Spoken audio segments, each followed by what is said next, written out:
तीर्थ महात्म। अग्निदेव कहते हैं, अब मैं सब तीर्थों का महात्म बताऊंगा जो भोग और मोक्ष प्रदान करने वाला है, जिसके हाथ पैर और मन भलीभांति संयम में रहे तथा जिसमें विद्या तपस्या और उत्तम कीर्ति हो, वही तीर्थ के पूर्ण फल का भागी होता है। जो प्रतिज्ञा छोड़ चुका है, नियमित भोजन करता है और इंद्रियों को काबू में रखता है, वो पाप रहित तीर्थयात्री सब यज्ञों का फल पाता है। जिसने कभी 3 रात तक उपवास नहीं किया, तीर्थों की यात्रा नहीं की और सुवर्ण एवं गौ का दान नहीं दिया, वो दरिद्र होता है। यज्ञ से जिस फल की प्राप्ति होती है, वही तीर्थ सेवन से भी मिलता है। ब्राह्मण, पुष्कर तीर्थ श्रेष्ठ तीर्थ है। वहां तीनों संध्याओं के समय 10,000 कोटि तीर्थों का निवास रहता है। पुष्कर में संपूर्ण देवताओं के साथ ब्रह्मा जी निवास करते हैं। सब कुछ चाहने वाले मुनि और देवता वहां स्नान करके सिद्धि प्राप्त कर चुके हैं। पुष्कर में देवताओं और पितरों की पूजा करने वाले मनुष्य अश्वमेघ यज्ञ का फल प्राप्त करके ब्रह्मलोक में जाते हैं। जो कार्तिक की पूर्णिमा को वहां अन्नदान करता है, वो शुद्ध चित्त होकर ब्रह्मलोक का भागी होता है। पुष्कर में जाना दुष्कर है। पुष्कर में तपस्या का सुयोग मिलना दुष्कर है। पुष्कर में दान का अवसर प्राप्त होना भी दुष्कर है और वहां निवास का सौभाग्य होना तो अत्यंत ही दुष्कर है। वहां निवास, जप और श्राद्ध करने से मनुष्य अपनी 100 पीढ़ियों का उद्धार करता है। वहीं जम्बू मार्ग तथा तंडुलिकाश्रम तीर्थ भी है। अब अन्य तीर्थों के विषय में सुनो। कण्वाश्रम, कोटि तीर्थ, नर्मदा और अर्बुद आबू उत्तम तीर्थ है। चर्मणवती, चंबल, सिंधु, सोमनाथ, प्रभास, सरस्वती समुद्र संगम तथा सागर भी श्रेष्ठ तीर्थ हैं। पिंडारक क्षेत्र, द्वारका और गोमती ये सब प्रकार की सिद्धि देने वाले तीर्थ हैं। भूमि तीर्थ, ब्रह्मतुंग तीर्थ और पंचनद, सतलज और आदि 5 नदियां भी उत्तम हैं। भीम तीर्थ, गिरेंद्र तीर्थ, पापनाशिनी देविका तीर्थ, पवित्र विशंतर तीर्थ, कुरुक्षेत्र, नागोद्वेद, अनार्धन तथा कुमार कोटि तीर्थ ये सब कुछ देने वाले बताए गए हैं। मैं कुरुक्षेत्र जाऊंगा, कुरुक्षेत्र में निवास करूंगा। जो सदा ऐसा कहता है वो शुद्ध हो जाता है और उसे स्वर्गलोक की प्राप्ति होती है। वहां विष्णु आदि देवता रहते हैं। वहां निवास करने से मनुष्य श्रीहरि के धाम में जाता है। कुरुक्षेत्र में समीप ही सरस्वती बहती है। उसमें स्नान करने वाला मनुष्य ब्रह्मलोक का भागी होता है। कुरुक्षेत्र की धूलि भी परम गति की प्राप्ति कराती है। धर्म तीर्थ, सुवर्ण तीर्थ, परम उत्तम गंगा द्वार, हरिद्वार, पवित्र तीर्थ कनखल, भद्रकर्ण हल्द, गंगा सरस्वती संगम और ब्रह्मार्वत ये पाप नाशक तीर्थ है। भृक्तृंग, कुब्जाम्र तथा गंगोद्वेग ये भी पापों को दूर करने वाले हैं। वाराणसी, काशी सर्वोत्तम तीर्थ है। उसे श्रेष्ठ अविमुक्त क्षेत्र भी कहते हैं। कपाल मोचन तीर्थ भी उत्तम है। प्रयाग तो सब तीर्थों का राजा ही है। गोमती और गंगा का संगम भी पावन तीर्थ है। गंगा जी कहीं भी क्यों न हो, सर्वत्र स्वर्गलोक की प्राप्ति कराने वाली है। राजगृह पवित्र तीर्थ है। शालिग्राम तीर्थ पापों का नाश करने वाला है। वटेश, वामन तथा काली का संगम तीर्थ भी उत्तम है।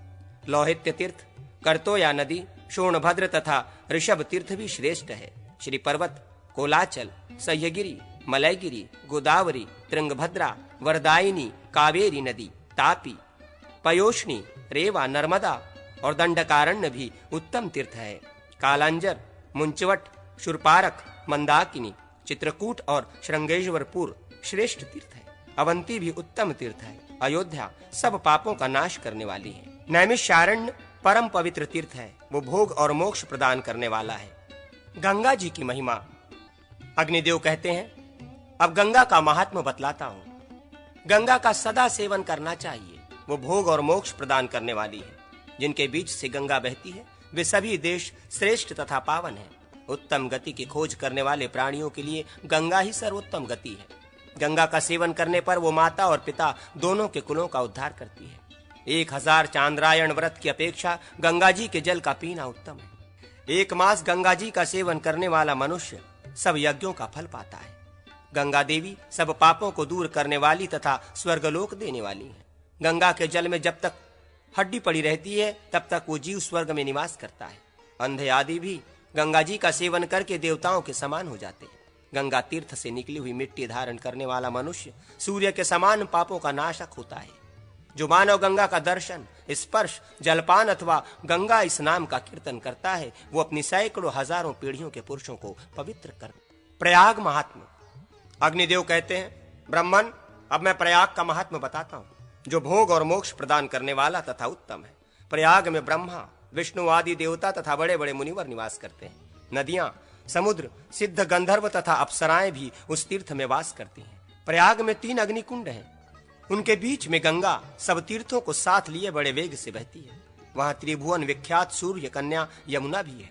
गंगा और यमुना का मध्य भाग पृथ्वी का जघन माना गया है और प्रयाग को ऋषियों ने जघन के बीच का उपस्थ भाग बताया है। प्रतिष्ठान, झूसी सहित प्रयाग, कंबल और अश्वतर नाग तथा भोगवती तीर्थ ये ब्रह्मा जी के यज्ञ की वेदी कहे गए हैं। प्रयाग में वेद और यज्ञ मूर्तिमान होकर रहते हैं। उस तीर्थ के स्तवन और नाम कीर्तन से तथा वहां की मिट्टी का स्पर्श करने मात्र से भी मनुष्य सब पापों से मुक्त हो जाता है। प्रयाग में गंगा और यमुना के संगम पर किए हुए दान, श्राद्ध और जप आदि अक्षय होते हैं। ब्राह्मण, वेद अथवा लोक किसी के कहने से भी अंत में प्रयाग तीर्थ के भीतर मरने का विचार नहीं छोड़ना चाहिए। प्रयाग में 60 करोड़ 10,000 तीर्थों का निवास है, अतः वो सबसे श्रेष्ठ है। वासुकी नाग का स्थान, भोगवती तीर्थ और हंस प्रपतन ये उत्तम तीर्थ है। कोटि गोदान से जो फल मिलता है वही इनमें 3 दिनों तक स्नान करने मात्र से प्राप्त हो जाता है। प्रयाग में माघ मास में मनीषी पुरुष ऐसा कहते हैं कि गंगा सर्वत्र सुलभ है, किंतु गंगा द्वार, प्रयाग और गंगा सागर संगम इन 3 स्थानों में उनका मिलना बहुत कठिन है। प्रयाग में दान देने से मनुष्य स्वर्ग में जाता है और इस लोक में आने पर राजाओं का भी राजा होता है। अक्षयवट के मूल के समीप और संगम आदि में मृत्यु को प्राप्त हुआ मनुष्य भगवान विष्णु के धाम में जाता है।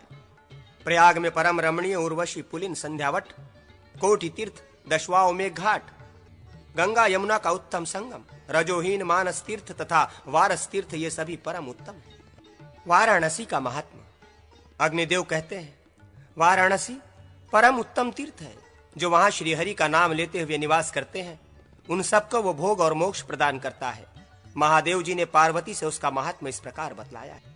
महादेव जी बोले, गौरी, इस क्षेत्र को मैंने कभी मुक्त नहीं किया, सदा ही वहां निवास किया, इसलिए वो अविमुक्त कहलाता है।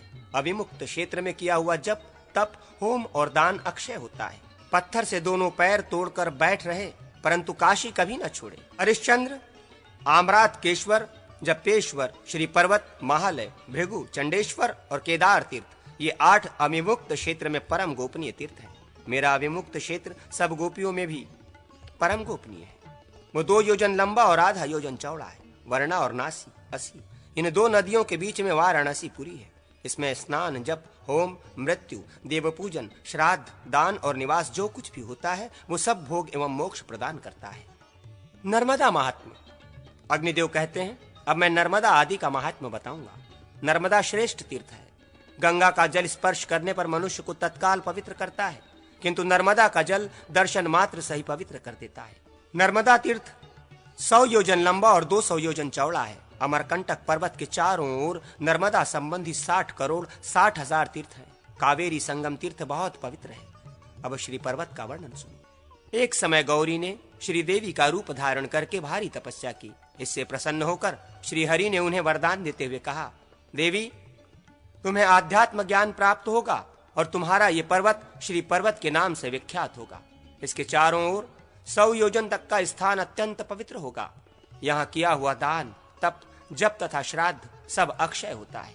ये उत्तम तीर्थ सब कुछ देने वाला है। यहाँ की मृत्यु शिवलोक की प्राप्ति कराने वाली है। इस पर्वत पर भगवान शिव सदा पार्वती देवी के साथ क्रीड़ा करते हैं तथा हिरण्यकश्यपु यहीं तपस्या करके अत्यंत बलवान हुआ था। मुनियों ने भी यहाँ तपस्या से सिद्धि प्राप्त की है। गया महात्म्य, अग्निदेव कहते हैं, अब मैं गया के महात्मा का वर्णन करूंगा। गया श्रेष्ठ तीर्थों में सर्वोत्तम है। एक समय की बात है, गय नामक असुर ने बड़ी भारी तपस्या आरंभ की। उससे देवता संतप्त हो उठे और उन्होंने क्षीरसागर शाही भगवान विष्णु के समीप जाकर कहा, भगवान, आप गयासुर से हमारी रक्षा कीजिए। तथास्तु कहकर श्रीहरि गयासुर के पास गए और उससे बोले, कोई वर मांगो। दैत्य बोला, भगवान, मैं सब तीर्थों से अधिक पवित्र हो जाऊं। भगवान ने कहा, ऐसा ही होगा। यो कहकर भगवान चले गए। फिर तो सभी मनुष्य उस दैत्य का दर्शन करके भगवान के समीप जा पहुंचे। पृथ्वी शून्य हो गई। स्वर्गवासी देवता और ब्रह्मा आदि प्रधान देवता श्रीहरि के निकट जाकर बोले, देव, श्रीहरि पृथ्वी और स्वर्ग शून्य हो गए। दैत्य के दर्शन मात्र से सब लोग आपके धाम में चले गए हैं। ये सुनकर श्री हरि ने ब्रह्मा जी से कहा, तुम संपूर्ण देवताओं के साथ गयासुर के पास जाओ और यज्ञ भूमि बनाने के लिए उसका शरीर मांगो। भगवान का यह आदेश सुनकर देवताओं सहित ब्रह्मा जी गयासुर के समीप जाकर उससे बोले, दैत्य प्रवर, मैं तुम्हारे द्वार पर अतिथि होकर आया हूं और तुम्हारे पावन शरीर को यज्ञ के लिए मांग रहा हूं। तथास्तु कहकर गयासुर धरती पर लेट गया। ब्रह्मा जी ने उसके मस्तक पर यज्ञ आरंभ किया। जब पूर्णाहुति का समय आया तब गयासुर का शरीर चंचल हो उठा। ये देख प्रभु ब्रह्मा जी ने पुनः भगवान विष्णु से कहा, देव, गयासुर पूर्णाहुति के समय विचलित हो रहा है। तब श्री विष्णु ने धर्म को बुलाकर कहा, तुम इस असुर के शरीर पर देवमयी शिला रख दो और संपूर्ण देवता उस शिला पर बैठ जाएं। देवताओं के साथ मेरी गदाधर मूर्ति भी इस पर विराजमान होगी। ये सुनकर धर्म ने देवमयी विशाल शिला उस दैत्य के शरीर पर रख दी। शिला का परिचय इस प्रकार है। धर्म से उनकी पत्नी धर्मवती के गर्भ से एक कन्या उत्पन्न हुई थी, जिसका नाम धर्मव्रता था। वो बड़ी तपस्विनी थी। ब्रह्मा के पुत्र महर्षि मरीचि ने उसके साथ विवाह किया। जैसे भगवान विष्णु श्री लक्ष्मी जी के साथ और भगवान शिव श्री पार्वती जी के साथ विहार करते हैं, उसी प्रकार महर्षि मरीचि धर्मव्रता के साथ रमण करने लगे। एक दिन की बात है, महर्षि जंगल से कुशा और पुष्प आदि ले आकर बहुत थक गए थे। उन्होंने भोजन करके धर्मव्रता से कहा, प्रिय, मेरे पैर दबाओ। बहुत अच्छा कहकर प्रिया धर्मव्रता थके मांदे मुनि के चरण दबाने लगी। मुनि सो गए। इतने में ही वहां ब्रह्मा जी आ गए। धर्मव्रता ने सोचा, मैं ब्रह्मा जी का पूजन करूं या अभी मुनि की चरण सेवा में नहीं लगी रहूं। ब्रह्मा जी गुरु के भी गुरु हैं, मेरे पति के भी पूज्य हैं, अतः इनका पूजन करना ही उचित है। ऐसा विचार कर वो पूजन सामग्रियों से ब्रह्मा जी की पूजा में लग गई। नींद टूटने पर जब मरीचि मुनि ने धर्मव्रता को अपने समीप नहीं देखा, तब आज्ञा उल्लंघन के अपराध से उसे शाप देते हुए कहा, तो शिला हो जाएगी। ये सुनकर धर्मव्रता कुपित हो उनसे बोली, मुने, चरण सेवा छोड़कर मैंने आपके पूज्य पिता की पूजा की है, अतः मैं सर्वथा निर्दोष हूं। ऐसी दशा में भी आपने मुझे शाप दे दिया है, अतः आपको भी भगवान शिव से शाप की प्राप्ति होगी। यूं कहकर धर्मव्रता ने शाप को पृथक रख दिया और स्वयं अग्नि में प्रवेश करके वो हजारों वर्षों तक कठोर तपस्या में संलग्न रही। इससे प्रसन्न होकर श्री विष्णु आदि देवताओं ने कहा, वर मांगो। धर्मव्रता देवताओं से बोली, आप लोग मेरे शाप को दूर कर दें। देवताओं ने कहा, शुभे, महर्षि मरीचि का दिया हुआ शाप अन्यथा नहीं होगा। तुम देवताओं के चरण चिन्ह से अंकित परम पवित्र शिला हो जाओगी।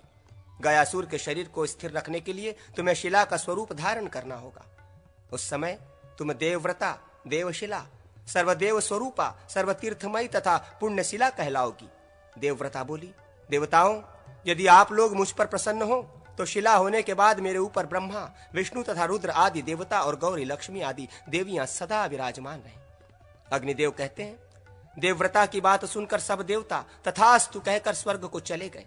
उस देवमय शिला को ही धर्म ने गयासुर के शरीर पर रखा, परंतु वो शिला के साथ ही हिलने लगा। ये देख रुद्र आदि देवता भी उस शिला पर जा बैठे। अब वो देवताओं को साथ लिए हिलने डोलने लगा।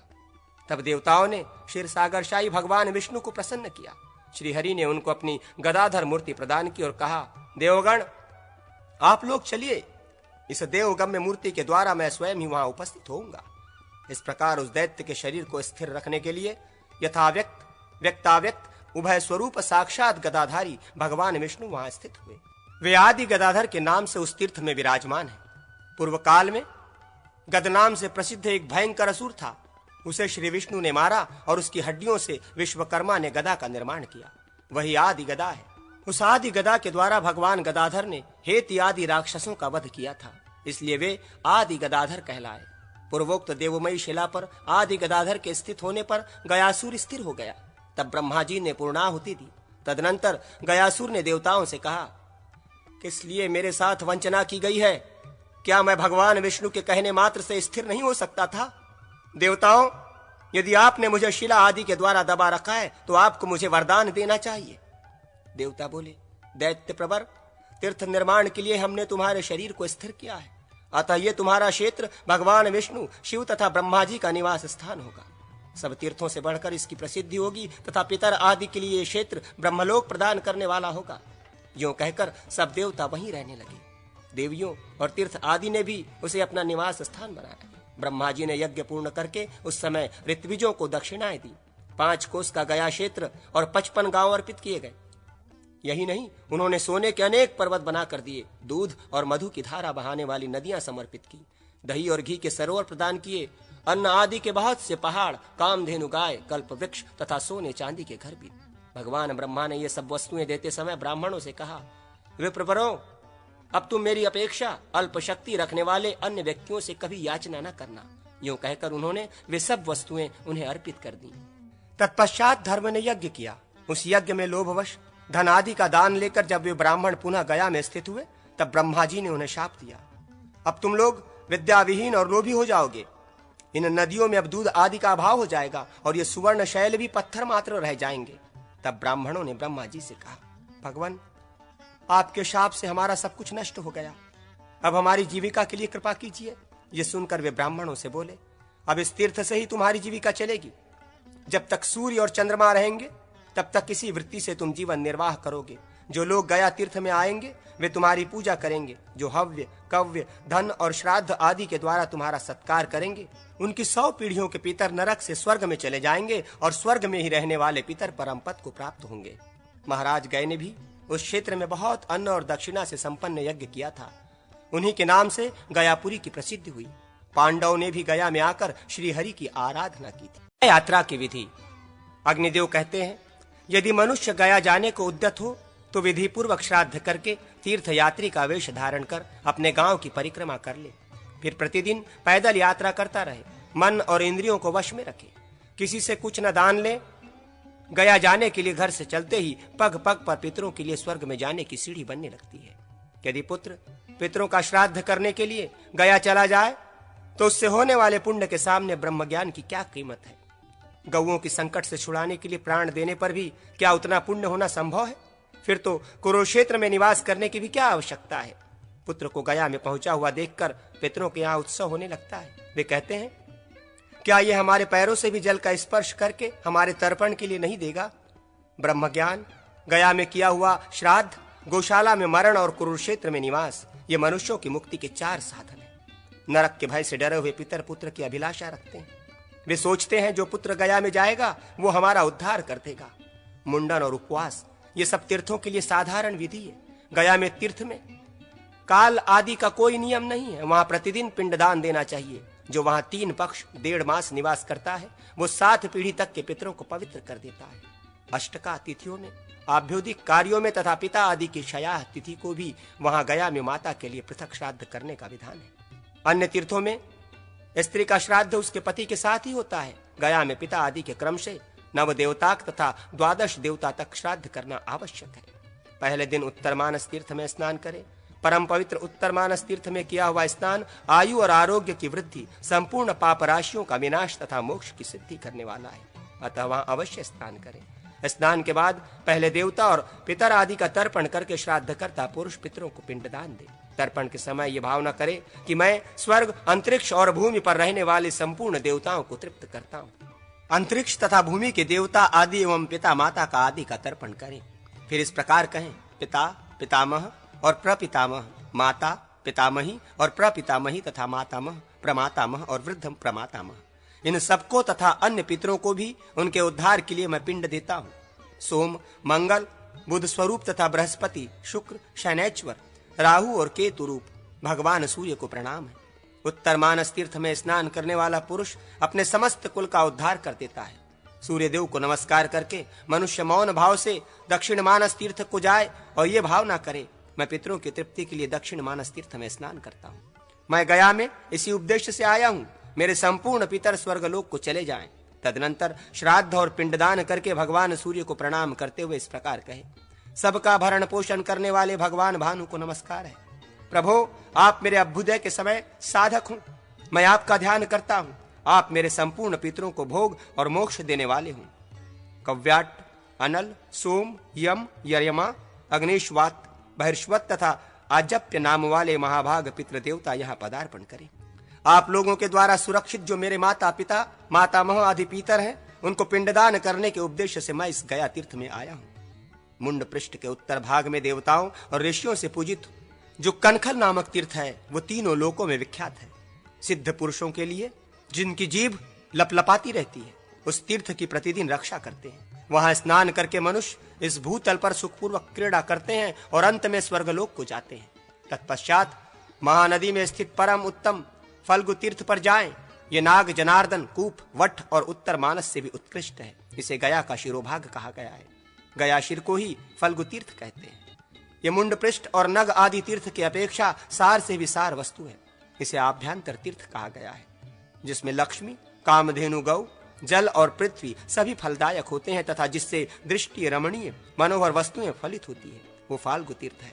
फाल्गु तीर्थ किसी हल्के फुल्के तीर्थ के समान नहीं है।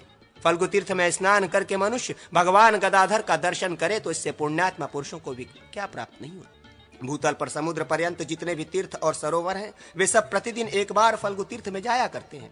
जो तीर्थराज फाल्गु तीर्थ में श्रद्धा के समान स्नान करता है, उसका वो स्नान पितरों को ब्रह्मलोक की प्राप्ति कराने वाला तथा अपने लिए भोग और मोक्ष की सिद्धि करने। श्राद्ध करता पुरुष स्नान के पश्चात भगवान ब्रह्मा जी को प्रणाम करे। उस समय इस प्रकार कहे, कलयुग में सब लोग महेश्वर के उपासक हैं, किंतु इस गया तीर्थ में भगवान गदाधर उपास्य देवता हैं। वहां लिंग स्वरूप ब्रह्मा जी का निवास है। उन्हीं महेश्वर को मैं नमस्कार करता हूँ। भगवान गदाधर, वासुदेव, बलराम, संकर्षण, प्रद्युम्न, अनिरुद्ध, नारायण, ब्रह्मा, विष्णु, नरसिंह तथा वराह आदि को मैं प्रणाम करता हूँ। तदनंतर श्री गदाधर का दर्शन करके मनुष्य अपनी 100 पीढ़ियों का उद्धार कर देता है। दूसरे दिन धर्माण्य तीर्थ का दर्शन करें। वहां मतंग मुनि के श्रेष्ठ आश्रम में मतंग वापी के जल में स्नान करके श्राद्ध करता पुरुष पिंडदान करें। वहां मतंगेश्वर एवं सुसिद्धेश्वर को मस्तक झुकाकर इस प्रकार कहे, संपूर्ण देवता प्रमाणभूत होकर रहें, समस्त लोकपाल साक्षी हों, मैंने इस मतंग तीर्थ में आकर पितरों का उद्धार कर दिया। तत्पश्चात ब्रह्म तीर्थ नामक कूप में स्नान, तर्पण और श्राद्ध आदि करें। उस कूप और यूप के मध्य भाग में किया हुआ श्राद्ध 100 पीढ़ियों का उद्धार करने वाला है। वहां धर्मात्मा पुरुष महाबोधि वृक्ष को नमस्कार करके स्वर्गलोक का भागी होता है। तीसरे दिन नियम एवं व्रत का पालन करने वाला पुरुष ब्रह्म सरोवर नामक तीर्थ में स्नान करे। उस समय इस प्रकार प्रार्थना करे, मैं ब्रह्मर्षियों द्वारा सेवित ब्रह्म सरोवर तीर्थ में पितरों को ब्रह्मलोक की प्राप्ति कराने के लिए स्नान करता हूँ। श्राद्ध करता पुरुष तर्पण करके पिंडदान दे, फिर वृक्ष को सींचे। जो वाजपेय यज्ञ का फल पाना चाहता हो, वो ब्रह्मा जी द्वारा स्थापित यूप की प्रतीक। उस तीर्थ में एक मुनि रहते थे। वे जल का घड़ा और कुश का अग्रभाग हाथ में लिए आम के पेड़ की जड़ में पानी देते थे। इससे आम भी सींचे गए और पितरों की भी तृप्ति हुई। इस प्रकार एक ही क्रिया 2 प्रयोजन सिद्ध करने वाली हो गई। ब्रह्मा जी को नमस्कार करके मनुष्य अपनी 100 पीढ़ियों का उद्धार कर देता है। चौथे दिन फल्गुनी तीर्थ में स्नान करके देवता आदि का तर्पण करे।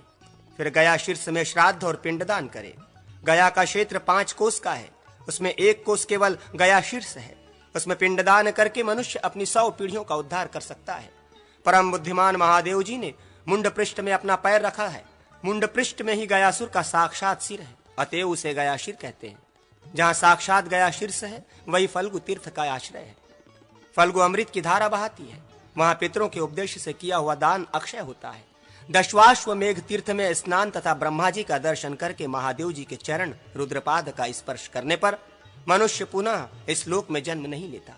गया शीर्ष में शमी के पत्ते बराबर पिंड देने से भी नरकों में पड़े हुए पितर स्वर्ग को चले जाते हैं और स्वर्गवासी पितरों को मोक्ष की प्राप्ति होती है। वहां खीर, आटा, सत्तू, चरु और चावल से पिंडदान करें। तिल मिश्रित गेहूं से भी रुद्रपाद में पिंडदान करके मनुष्य अपनी 100 पीढ़ियों का उद्धार कर सकता है। इसी प्रकार विष्णुपदी में भी श्राद्ध और पिंडदान करने वाला पुरुष पितृ ऋण से छुटकारा पाता है और पिता आदि ऊपर की 100 पीढ़ियों तथा अपने को भी तार देता है। ब्रह्मपद में श्राद्ध करने वाला मानव अपने पितरों को ब्रह्मलोक में पहुंचाता है। दक्षिणाग्नि, गार्हपत्य अग्नि तथा आहवनीय अग्नि के स्थान में श्राद्ध करने वाला पुरुष यज्ञ फल का भागी होता है। आवस्थ्याग्नि, चंद्रमा, सूर्य, गणेश, अगस्त्य और कार्तिकेय के स्थान में श्राद्ध करने वाला मनुष्य अपने कुल का उद्धार कर देता है। मनुष्य सूर्य के रथ को नमस्कार करके कर्णादित्य को मस्तक झुकावे, कनेश्वर के पद को प्रणाम करके गया केदार तीर्थ को नमस्कार करे। इससे मनुष्य सब पापों से छुटकारा पाकर अपने पितरों को ब्रह्मलोक में पहुंचा देता है। विशाल भी गया शीर्ष में पिंडदान करने से पुत्रवान हुआ। कहते हैं विशाला नगरी में एक विशाल नाम से प्रसिद्ध राजपुत्र थे। उन्होंने ब्राह्मणों से पूछा, मुझे पुत्र आदि की उत्पत्ति किस प्रकार होगी? ये सुनकर ब्राह्मणों ने विशाल से कहा, गया में पिंडदान करने से तुम्हें सब कुछ प्राप्त होगा। तब विशाल ने भी गया शीर्ष में पितरों को पिंडदान दिखा। उस समय आकाश में उन्हें 3 पुरुष दिखाई दिए जो क्रमशः श्वेत, लाल और काले थे। विशाल ने उनसे पूछा, आप लोग कौन हैं? उनमें से एक श्वेत वर्ण वाले पुरुष ने विशाल से कहा, मैं तुम्हारा पिता हूं, मेरा वर्ण श्वेत है। मैं अपने शुभ कर्म से इंद्रलोक में गया था। बेटा, ये लाल रंग वाले मेरे पिता और काले रंग वाले मेरे पितामह हैं। ये नरक में पड़े थे, तुमने हम सबको मुक्त कर दिया। तुम्हारे पिंडदान से हम लोग ब्रह्मलोक में जा रहे हैं। यूं कहकर वे तीनों चले गए। विशाल को पुत्र पौत्र आदि की प्राप्ति हुई। उन्होंने राज्य भोग कर मृत्यु के पश्चात भगवान श्री हरि को प्राप्त कर लिया। एक प्रेतों का राजा था जो अन्य प्रेतों के साथ बहुत पीड़ित रहता था। उसने एक दिन एक वणिक से अपनी मुक्ति के लिए इस प्रकार कहा, भाई, हमारे द्वारा एक ही पुण्य हुआ था जिसका फल यहाँ भोगते हैं। पूर्व काल में एक बार श्रवण नक्षत्र और द्वादशी तिथि का योग आने पर हमने अन्न और जल सहित कुंभदान किया था। वही प्रतिदिन मध्याह्न के समय हमारे जीवन रक्षा के लिए उपस्थित होता है।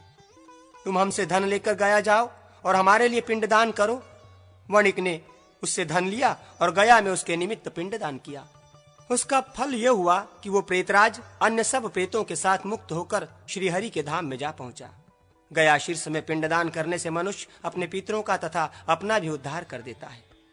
वहां पिंडदान करते समय इस प्रकार कहना चाहिए, मेरे पिता के कुल में तथा माता के वंश में और गुरु, श्वशुर एवं बंधुजनों के वंश में जो मृत्यु को प्राप्त हुए हैं, इनके अतिरिक्त भी जो बंधु बांधव मरे हैं, मेरे कुल में जिनका श्राद्ध कर्म पिंडदान आदि लुप्त हो गया है, जिनके कोई स्त्री पुत्र नहीं रहा है, जिनके श्राद्ध कर्म नहीं होने पाए हैं, जो जन्म के अंधे, लंगड़े और विकृत रूप वाले रहे हैं, जिनका अपक्व गर्भ के रूप में निधन हुआ है, इस प्रकार जो मेरे कुल के ज्ञात एवं अज्ञात पितर हों, वे सब मेरे दिए हुए इस पिंडदान से सदा के लिए तृप्त हो जाएं।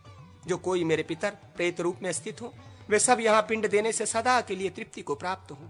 अपने कुल को तारने वाली सभी संतानों का कर्तव्य है कि वे अपने संपूर्ण पितरों के उपदेश से वहां पिंड दें तथा अक्षय लोक की इच्छा रखने वाले पुरुष को अपने लिए भी पिंड अवश्य देना चाहिए।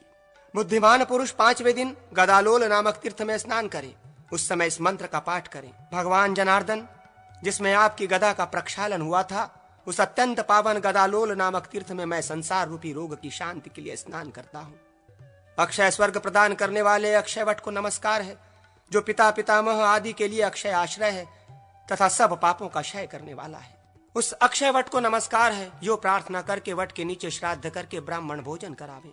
वहां एक ब्राह्मण को भोजन कराने से कोटि ब्राह्मणों को भोजन कराने का पुण्य होता। फिर यदि बहुत से ब्राह्मणों को भोजन कराया जाए तब तो उसके पुण्य का क्या कहना है। वहां पितरों के उपदेश से जो कुछ दिया जाता है वो अक्षय होता है। पितर उसी पुत्र से अपने को पुत्रवान मानते हैं, जो गया में जाकर उनके लिए अन्नदान करता है। वट को तथा वटेश्वर को नमस्कार करके अपने प्रपितामह का पूजन करें। ऐसा करने वाला पुरुष अक्षय लोक में जाता है और अपनी 100 पीढ़ियों का उद्धार कर देता है। क्रम से हो या बिना क्रम से, गया की यात्रा महान फल देने वाली होती है। गया में श्राद्ध की विधि। अग्निदेव कहते हैं, गायत्री मंत्र से ही महानदी में स्नान करके संध्योपासना करें। प्रातः काल गायत्री के सम्मुख किया हुआ श्राद्ध और पिंडदान अक्षय होता है। सूर्योदय के समय तथा मध्याह्न काल में स्नान करके गीत और वाद्य के द्वारा सावित्री देवी की उपासना करें। फिर उन्हीं के सम्मुख संध्या करके नदी के तट पर पिंडदान करें। तदनंतर अगस्त पद में पिंडदान करें। फिर योनि द्वार ब्रह्म योनि में प्रवेश करके निकले। इससे वो फिर माता की योनि में नहीं प्रवेश करता, पुनर्जन्म से मुक्त हो जाता है। तत्पश्चात काकशिला पर बलि देकर कुमार कार्तिकेय को प्रणाम करें। इसके बाद स्वर्ग द्वार, सोमकुंड और वायु तीर्थ में पिंडदान करें। फिर आकाश गंगा और कपिला के तट पर पिंड दें। वहां कपिलेश्वर शिव को प्रणाम करके रुक्मुणी कुंड पर पिंडदान करें। कोटि तीर्थ में भगवान कोटेश्वर को नमस्कार करके मनुष्य अमोध पद, गदालोल, वानरक एवं गो प्रचार तीर्थ में पिंडदान दें। वैतरणी में गौ को नमस्कार एवं दान करके मनुष्य अपने 21 पीढ़ियों का उद्धार कर देता है। वैतरणी के तट पर श्राद्ध एवं पिंडदान करें। उसके बाद क्रौंचपाद में पिंड दें। तृतीया तिथि को विशाला, निश्चिरा, ऋणमोक्ष तथा पाप मोक्ष तीर्थ में भी पिंडदान करें। भस्म कुंड में भस्म से स्नान करने वाला पुरुष पाप से मुक्त हो जाता है। वहां भगवान जनार्दन को प्रणाम करें और इस प्रकार प्रार्थना करें, जनार्दन, ये पिंड मैंने आपके हाथ में समर्पित किया है। परलोक में जाने पर यह मुझे अक्षय रूप से प्राप्त हो। गया में साक्षात भगवान विष्णु ही पितृदेव के रूप में स्थापित हैं। उन भगवान कमल नयन का दर्शन करके मानव तीनों ऋणों से मुक्त हो जाता है। तदनंतर मार्कंडेश्वर को प्रणाम करके मनुष्य गध्रेश्वर को नमस्कार करे। महादेव जी के मूल क्षेत्र धारा में पिंडदान करना चाहिए। इसी प्रकार गध्रकूट, गृहवट और द्रौतपाद में भी पिंडदान करना उचित है। पुष्करणी, कर्दमाल और रामतीर्थ में पिंड दे। फिर प्रभाशेश्वर को नमस्कार करते प्रेतशिला पर पिंडदान दे। उस समय इस प्रकार कहें, दिव्यलोक, अंतरिक्ष लोक तथा भूमि लोक में जो मेरे पितर और बांधव आदि संबंधी प्रेत आदि के रूप में रहते हों, वे सब लोग इन मेरे दिए हुए पिंडों के प्रभाव से मुक्ति लाभ करें। प्रेतशिला 3 स्थानों में अत्यंत पावन मानी गई है, गया शीर्ष, प्रभास तीर्थ और प्रेत कुंड। इनमें पिंडदान करने वाला पुरुष अपने कुल का उद्धार कर देता। वशिष्ठेश्वर को नमस्कार करके उनके आगे पिंडदान दे। गया नाभि, सुषुम्ना तथा महाकोष्ठी में भी पिंडदान करें। भगवान गदाधर के सामने मुंड पृष्ठ पर देवी के समीप पिंडदान करें। पहले क्षेत्रपाल आदि सहित मुंड पृष्ठ को नमस्कार कर लेना चाहिए। उनका पूजन करने से भय का नाश होता है, विष और रोग आदि का कुप्रभाव भी दूर हो जाता है। ब्रह्मा जी को प्रणाम करने से मनुष्य अपने कुल को ब्रह्मलोक में पहुंचा देता है। सुभद्रा, बलभद्र तथा भगवान पुरुषोत्तम का पूजन करने से मनुष्य संपूर्ण कामनाओं को प्राप्त करके अपने कुल का उद्धार कर देता और अंत में स्वर्गलोक का भागी होता। भगवान ऋषिकेश को नमस्कार करके उनके आगे पिंडदान देना चाहिए। श्री माधव का पूजन करके मनुष्य विमानचारी देवता होते। भगवती महालक्ष्मी, गौरी तथा मंगलमयी सरस्वती की पूजा करके मनुष्य अपने पितरों का उद्धार कर स्वयं भी स्वर्गलोक में जाता और वहां भोग भोगने के पश्चात इस लोक में आकर शास्त्रों का विचार करने वाला पंडित होता है। फिर 12 आदित्यों का, अग्नि का, रेवंत का और इंद्र का पूजन करके मनुष्य रोग आदि से छुटकारा पा जाता है और अंत में स्वर्गलोक का निवासी होता है। श्री कत्पर्दीय विनायक, कार्तिकेय पूजन करने से मनुष्य को निर्विघ्नता पूर्वक सिद्धि प्राप्त होती है। सोमनाथ, कालेश्वर, केदार, प्रपितामह, सिद्धेश्वर, रुद्रेश्वर, महारामेश्वर तथा ब्रह्मकेश्वर, इन 8 गुप्त लिंगों का पूजन करने से मनुष्य सब कुछ पा लेता है। यदि लक्ष्मी प्राप्ति की कामना हो तो भगवान नारायण, वाराह, नरसिंह को नमस्कार करें। ब्रह्मा, विष्णु तथा त्रिपुर नाशक महेश्वर को भी प्रणाम करें, वे सब कामनाओं को देने वाले हैं। सीता, राम, गरुड़ तथा वामन का पूजन करने से मानव अपनी संपूर्ण कामनाएं प्राप्त कर लेता है और पितरों को ब्रह्मलोक की प्राप्ति करा देता है।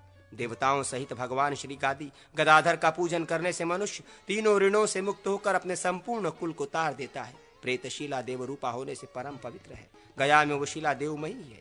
गया में ऐसा कोई स्थान नहीं है जहाँ तीर्थ न हो। गया में जिसके नाम से भी पिंड दिया जाता है उसे वो सनातन ब्रह्म में प्रतिष्ठित कर देता है। फल्गीश्वर, फल्गचंडी तथा अंगारेश्वर को प्रणाम करके श्राद्ध करता पुरुष मतंग मुनि के स्थान में पिंड देता है। फिर भरत के आश्रम पर भी पिंड दे। इसी प्रकार हंस तीर्थ और कोटि तीर्थ में भी करना चाहिए। जहाँ पांडुशिला नद है वहाँ अग्निधारा तथा मधुसर्वा तीर्थ में पिंडदान करे। तत्पश्चात इंद्रेश्वर, किलकिलेश्वर तथा वृद्धि विनायक को प्रणाम करे। तदनंतर धेनुकारण्य में पिंडदान करे। धेनु पद में गौ को नमस्कार करे, इससे वो अपने संपूर्ण पितरों का उद्धार कर देता है। फिर सरस्वती तीर्थ में जाकर पिंड दे। सायंकाल संध्योपासना करके सरस्वती देवी को प्रणाम करे। ऐसा करने वाला पुरुष तीनों काल की संध्योपासना में तत्पर वेद वेदांगों का पारंगत विद्वान ब्राह्मण होता है। गया की परिक्रमा करके वहां के ब्राह्मणों का पूजन करने से गया तीर्थ में किया हुआ अन्नदान आदि संपूर्ण पुण्य अक्षय होता है। भगवान गदाधर की स्तुति करके इस प्रकार प्रार्थना करें।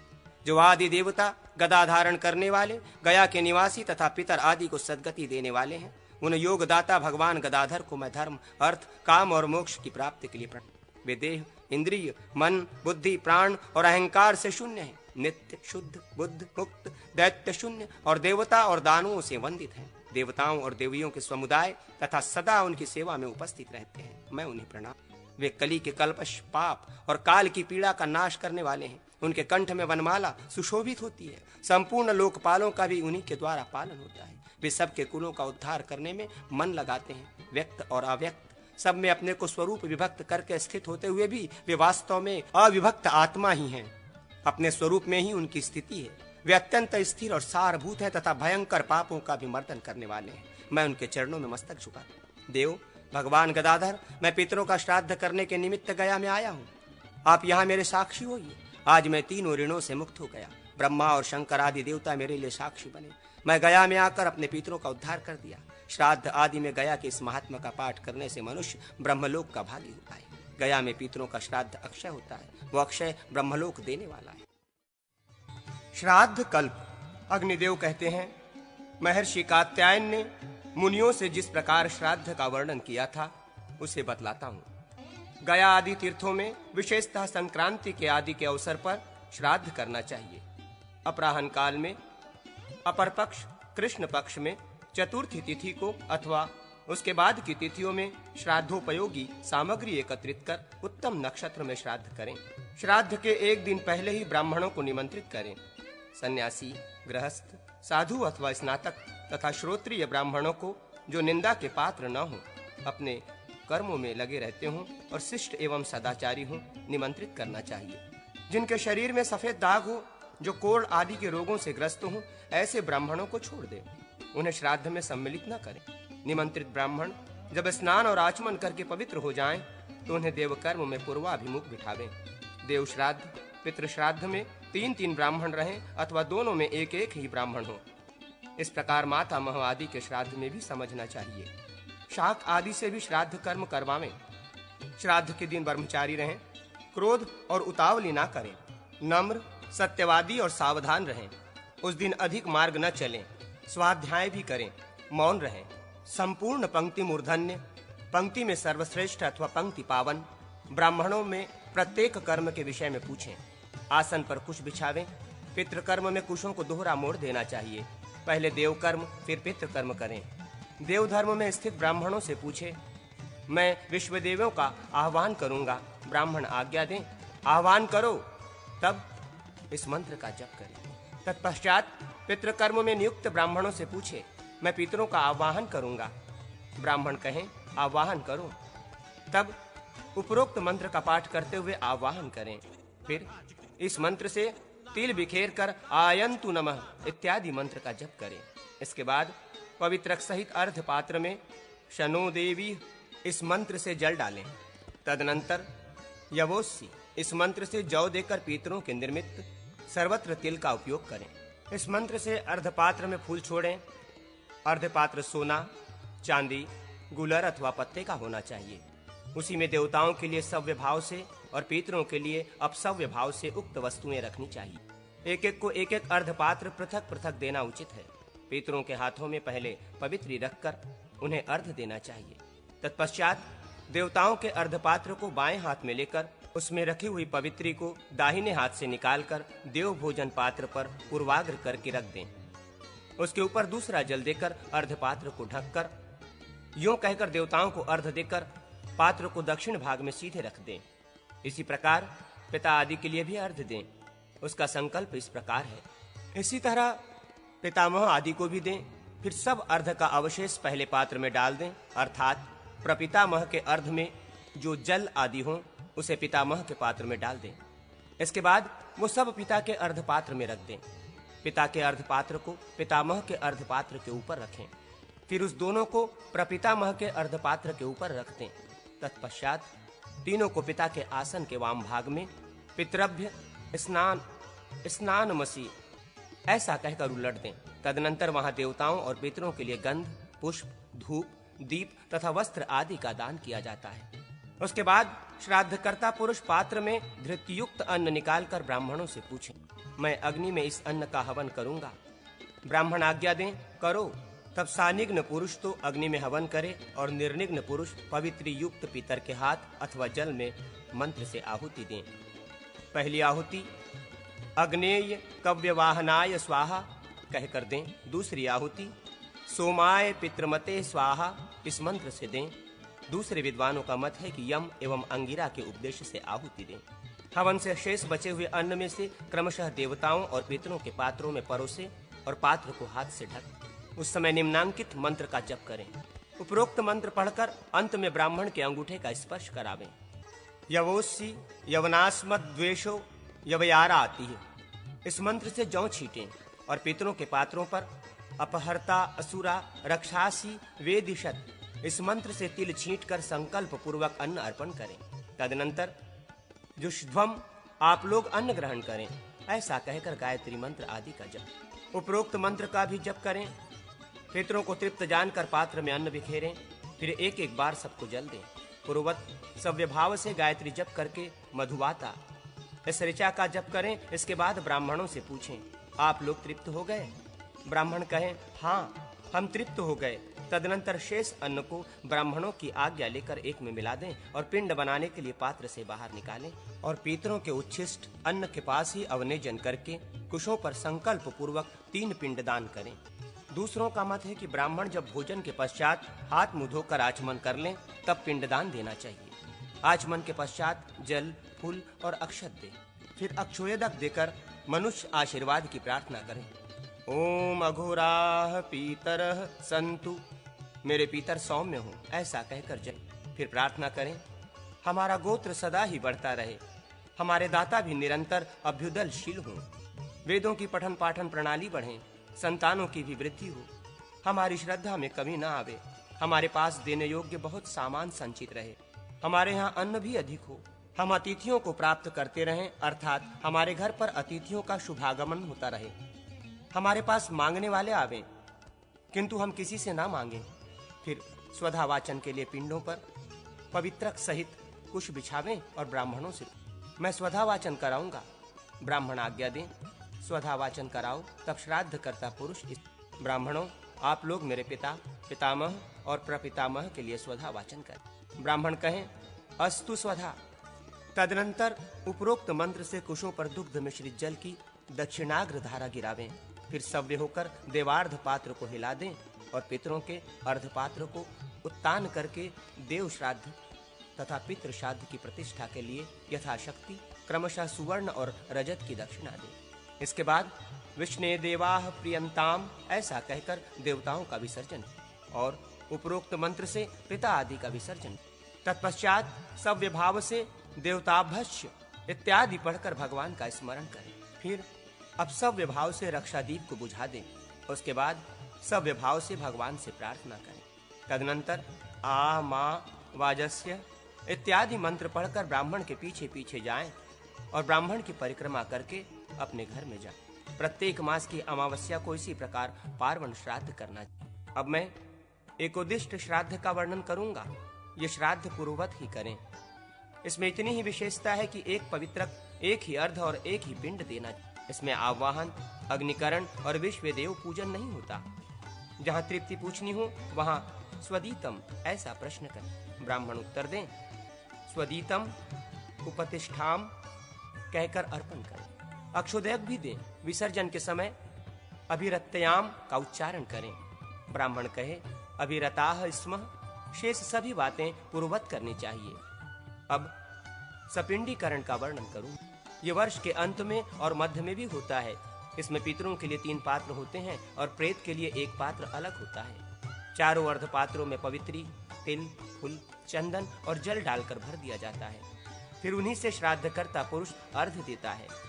ये सामना इत्यादि 2 मंत्रों से प्रेत के अर्ध पात्र को क्रमशः तीनों पितरों के अर्ध पात्र में मिलाया जाता है। इसी प्रकार पिंडदान, दान आदि पूर्ववत करके प्रेत के पिंड को पितरों के पिंड में मिलाया जाता है। इससे प्रेत को पितृ पदवी प्राप्त होती है। अब आभ्युदयिक श्राद्ध बतलाता हूँ। इसकी सब विधि पूर्ववत है। इसमें पितृ संबंधी मंत्र के अतिरिक्त अन्य मंत्रों का जप करना चाहिए। पूर्वाह्न काल में आभ्युदयिक श्राद्ध और उसकी प्रदक्षिणा करनी चाहिए। इसमें कोमल कुश ही उपचार है। यहाँ तिल के स्थान पर जौ का उपयोग होता है। ब्राह्मणों से पितरों की तृप्ति के लिए प्रश्न करते समय संपन्नम का प्रयोग करना चाहिए। ब्राह्मण उत्तर दे, सुसंपन्नम। इसमें दही, अक्षत और बेर आदि के ही पिंड होते हैं। आवाहन के समय पूछें, मैं नांदी मुख वाले पितरों का आवाहन करूंगा। इसी प्रकार अक्षय तृप्ति के लिए प्रियताम ऐसा कहें। फिर पूछें, मैं नांदी मुख पितरों का तृप्त वाचन कराऊंगा। ब्राह्मणों की आज्ञा लेकर कहें, नांदी मुखा पितरः प्रियंताम। नांदी मुख पितर तृप्त एवं प्रसन्न हो। माता, पितामह, प्रपितामही, पिता, पितामह, प्रपितामह और सपत्निक, मातामह, प्रमातामह तथा वृद्ध प्रमातामह ये नांदी मुख पितर हैं। आभ्युदयिक श्राद्ध में स्वधा का प्रयोग न करें और युग्म ब्राह्मणों को भोजन करावें। अब मैं पितरों की तृप्ति बतलाता हूँ। ग्राम में अन्न से तथा जंगली कंद, मूल, फल आदि से 1 मास तक पितरों की तृप्ति बनी रहती है और गाय के दूध एवं खीर से 1 वर्ष तक पितरों की तृप्ति भी है। तथा वर्षा ऋतु में त्रयोदशी को विशेषतः मघा नक्षत्र में किया हुआ श्राद्ध अक्षय होता है। मंत्र का पाठ करने वाला, अग्निहोत्री, शाखा का अध्ययन करने वाला, 6 अंगों का विद्वान, त्रिनाचिकेत, त्रिमधु, धर्मद्रोण का पाठ करने वाला, त्रिसुपर्ण तथा वृहत साम का ज्ञाता, ये ब्राह्मण पंक्ति पावन, पंक्ति को पवित्र करने वाले माने गए हैं। अब काम्य श्राद्ध कल्प का वर्णन करूंगा। प्रतिपदा को श्राद्ध करने से बहुत धन प्राप्त होता है। द्वितीया को श्राद्ध करने से श्रेष्ठ स्त्री मिलती है। चतुर्थी को किया हुआ श्राद्ध धर्म और काम को देने वाला है। पुत्र की इच्छा वाला पुरुष पंचमी को श्राद्ध करे। षष्ठी के श्राद्ध से मनुष्य श्रेष्ठ होता है। सप्तमी के श्राद्ध से खेती में लाभ होता है और अष्टमी के श्राद्ध से अर्थ की प्राप्ति होती है। नवमी को श्राद्ध का अनुष्ठान करने से एक खुर वाले घोड़े आदि पशु प्राप्त होते हैं। दशमी में श्राद्ध करने से गो समुदाय की उपलब्धि होती है। एकादशी के श्राद्ध से परिवार और द्वादशी के श्राद्ध से धन धान्य बढ़ता है। त्रयोदशी को श्राद्ध करने से अपनी जाति में श्रेष्ठता प्राप्त होती है। चतुर्दशी को उसी का श्राद्ध किया जाता है जिसका शस्त्र द्वारा वध हुआ हो। अमावस्या को संपूर्ण मृत व्यक्तियों के लिए श्राद्ध करने का विधान है। जो दर्शार्ण देश के वन में 7 व्याघ्र थे, वे कालांजर गिरी पर मृग हुए, शरद्वीप में चक्रवाक हुए तथा मानस सरोवर में हंस हुए। वे ही अब कुरुक्षेत्र में वेदों के पारंगत विद्वान ब्राह्मण हुए। अब उन्होंने दूर तक का मार्ग तय कर लिया है। तुम लोग उनसे बहुत पीछे रहकर कष्ट पा रहे हो। श्राद्ध आदि के अवसर पर इसका पाठ करने से श्राद्ध पूर्ण एवं ब्रह्मलोक देने वाला होता है। यदि पितामह जीवित हों तो पुत्र आदि अपने पिता का तथा पितामह के पिता का और उनके भी पिता का श्राद्ध करें। यदि प्रपितामह जीवित हों तो पिता, पितामह एवं वृद्ध प्रपितामह का श्राद्ध करें। इसी प्रकार माता आदि तथा मातामह आदि के श्राद्ध में भी करना चाहिए। जो इस श्राद्ध कल्प का पाठ करता है उसे श्राद्ध करने का फल मिलता है। उत्तम तीर्थ में युगादि और मनमादि तिथि में किया हुआ श्राद्ध अक्षय होता है। आश्विन शुक्ला नवमी, कार्तिक के द्वादशी, माघ तथा भाद्रपद की तृतीया, फाल्गुन की अमावास्या, पौष शुक्ला एकादशी, आषाढ़ की दशमी, माघ मास की सप्तमी, श्रावण कृष्ण पक्ष की अष्टमी। आषाढ़, कार्तिक, फाल्गुन तथा ज्येष्ठ की पूर्णिमा, ये तिथियां स्वयंभू आदि मनु से संबंध रखने वाली हैं। इनके आदि भाग में किया हुआ श्राद्ध अक्षय होता है। गया, प्रयाग, गंगा, कुरुक्षेत्र, नर्मदा, श्री पर्वत, प्रभास, शालग्राम तीर्थ, गंडकी, काशी, गोदावरी तथा श्री पुरुषोत्तम क्षेत्र आदि तीर्थों में श्राद्ध उत्तम होता है। भारतवर्ष का वर्णन। अग्निदेव कहते हैं, समुद्र के उत्तर और हिमालय के दक्षिण जो वर्ष है उसका नाम भारत है। उसका विस्तार 9000 योजन है। स्वर्ग तथा अपवर्ग पाने की इच्छा वाले पुरुषों के लिए ये कर्म भूमि है। महेंद्र, मलय, सह्य, शुक्तिमान, हिमालय, विंध्य और पारियात्र, ये 7 यहाँ के कुल पर्वत हैं। इंद्रद्वीप, कसेरु, ताम्रवर्ण, गभिस्थमान, नागद्वीप, सौम्य, गांधर्व और वारुण, ये 8 द्वीप हैं। समुद्र से घिरा हुआ भारत 9वां द्वीप है। भारत द्वीप उत्तर से दक्षिण की ओर हजारों योजन लंबा है। भारत के उपर्युक्त 9 भाग हैं। भारत की स्थिति मध्य में है। इसमें पूर्व की ओर किरात और पश्चिम में यवन रहते हैं। मध्य भाग में ब्राह्मण आदि वर्णों का निवास है। वेद, स्मृति आदि नदियां पारियात्र पर्वत से निकली हैं। विंध्याचल से नर्मदा आदि प्रकट हुई हैं। सह्य पर्वत से तापी, पयोष्णी, गोदावरी, भीमरथी और कृष्णवेणा आदि नदियों का प्रादुर्भाव हुआ है। मलय से कृतमाला आदि और महेंद्र पर्वत से त्रिसामा आदि नदियां निकली हैं। शुक्तिमान से कुमारी आदि और हिमालय से चंद्रभागा आदि का प्रादुर्भाव हुआ है। भारत के पश्चिम भाग में कुरु, पांचाल और मध्य देश आदि के स्थित जम्बू आदि महाद्वीपों तथा समस्त भूमि के विस्तार का वर्णन। अग्निदेव कहते हैं, जम्बू द्वीप का विस्तार 1 लाख योजन है। वो सबोर से 1 लाख योजन विस्तृत खारे पानी के समुद्र से घिरा है। उस क्षार समुद्र को घेर कर लक्षद्वीप स्थित है।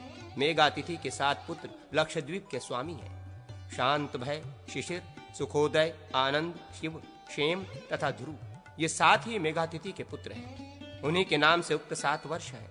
गोमेध, चंद्र, नारद, दुदुम्भी, सोमक, सुमना और शैल, ये उन वर्षों के सुंदर मर्यादा पर्वत हैं। वहां के सुंदर निवासी वैभाज्र नाम से विख्यात है। इस द्वीप में 7 प्रधान नदियां हैं। प्लक्ष से लेकर शाक द्वीप तक लोगों की आयु 5000 वर्ष है। वहां वर्णाश्रम धर्म का पालन किया जाता है। आर्य, कुरु, विविंश तथा भावी, यही वहां के ब्राह्मण आदि वर्णों की संज्ञाएं हैं। चंद्रमा उनके आराध्य देव हैं। प्लक्ष द्वीप का विस्तार 2 लाख योजन है। वो उतने ही बड़े इक्षुरस के समुद्र से घिरा है।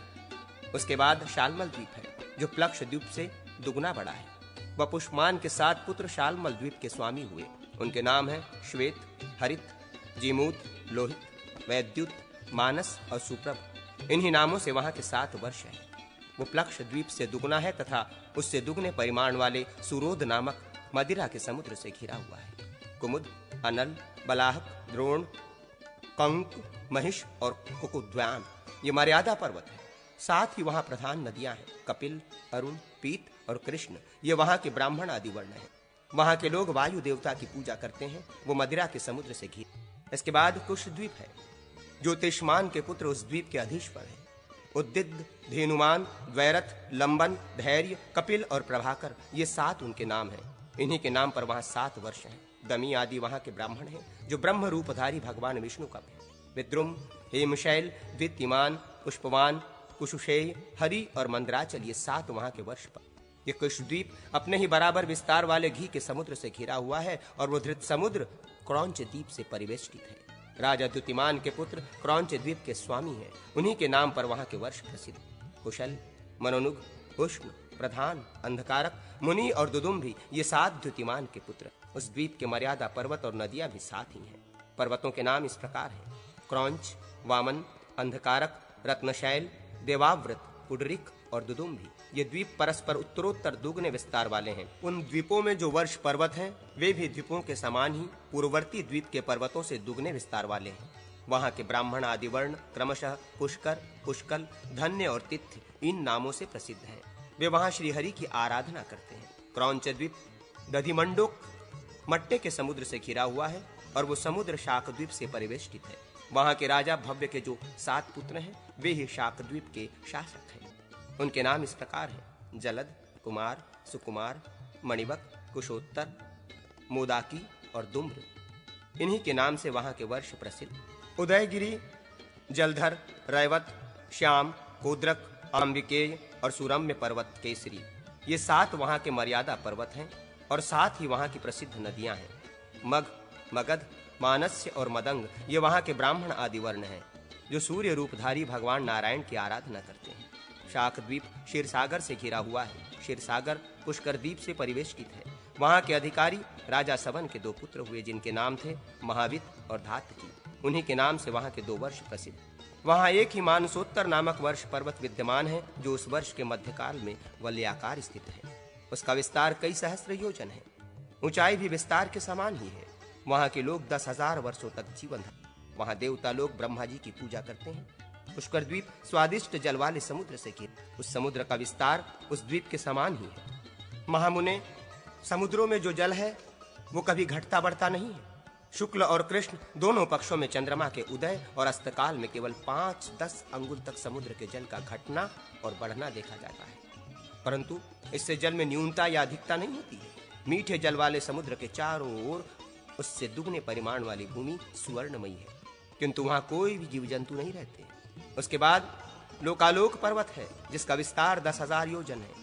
लोकालोक पर्वत एक ओर से अंधकार द्वारा आवृत है और वह अंधकार अंडकटाह से आवृत है। अंडकटाह सहित सारी भूमि का विस्तार 50 करोड़ योजन। भुवन कोश वर्णन। अग्निदेव कहते हैं, वशिष्ठ, भूमि का विस्तार 70,000 योजन बताया गया है। उसकी ऊंचाई 10,000 योजन है। पृथ्वी के भीतर 7 पाताल हैं। एक एक पाताल 10,000 योजन विस्तृत है। 7 पातालों के नाम इस प्रकार हैं: अतल, वितल, नितल, प्रकाशमान, महातल, सुतल, तलातल और 7वां रसातल या पाताल। इन पातालों की भूमियां क्रमशः काली, पीली, सफेद, कंकरीली, लाल, पथरीली और सुवर्णमयी हैं। वे सभी पाताल बड़े रमणीय हैं। उनमें दैत्य और दानव आदि सुखपूर्वक निवास करते हैं। समस्त पातालों के नीचे शेषनाग विराजमान है जो भगवान विष्णु के तमोगुण प्रधान विग्रह हैं। उनमें अनंत गुण हैं, इसलिए उन्हें अनंत भी कहते हैं। वे अपने मस्तक पर इस पृथ्वी के नीचे अनेक नरक हैं, परंतु जो भगवान विष्णु का भक्त है वो उन नरकों में नहीं पड़ता है। सूर्यदेव से प्रकाशित होने वाली पृथ्वी का जितना विस्तार है उतना ही नभोलोक, अंतरिक्ष या भुवरलोक का विस्तार माना गया। वशिष्ठ, पृथ्वी से 1,00,000 योजन दूर सूर्य मंडल है।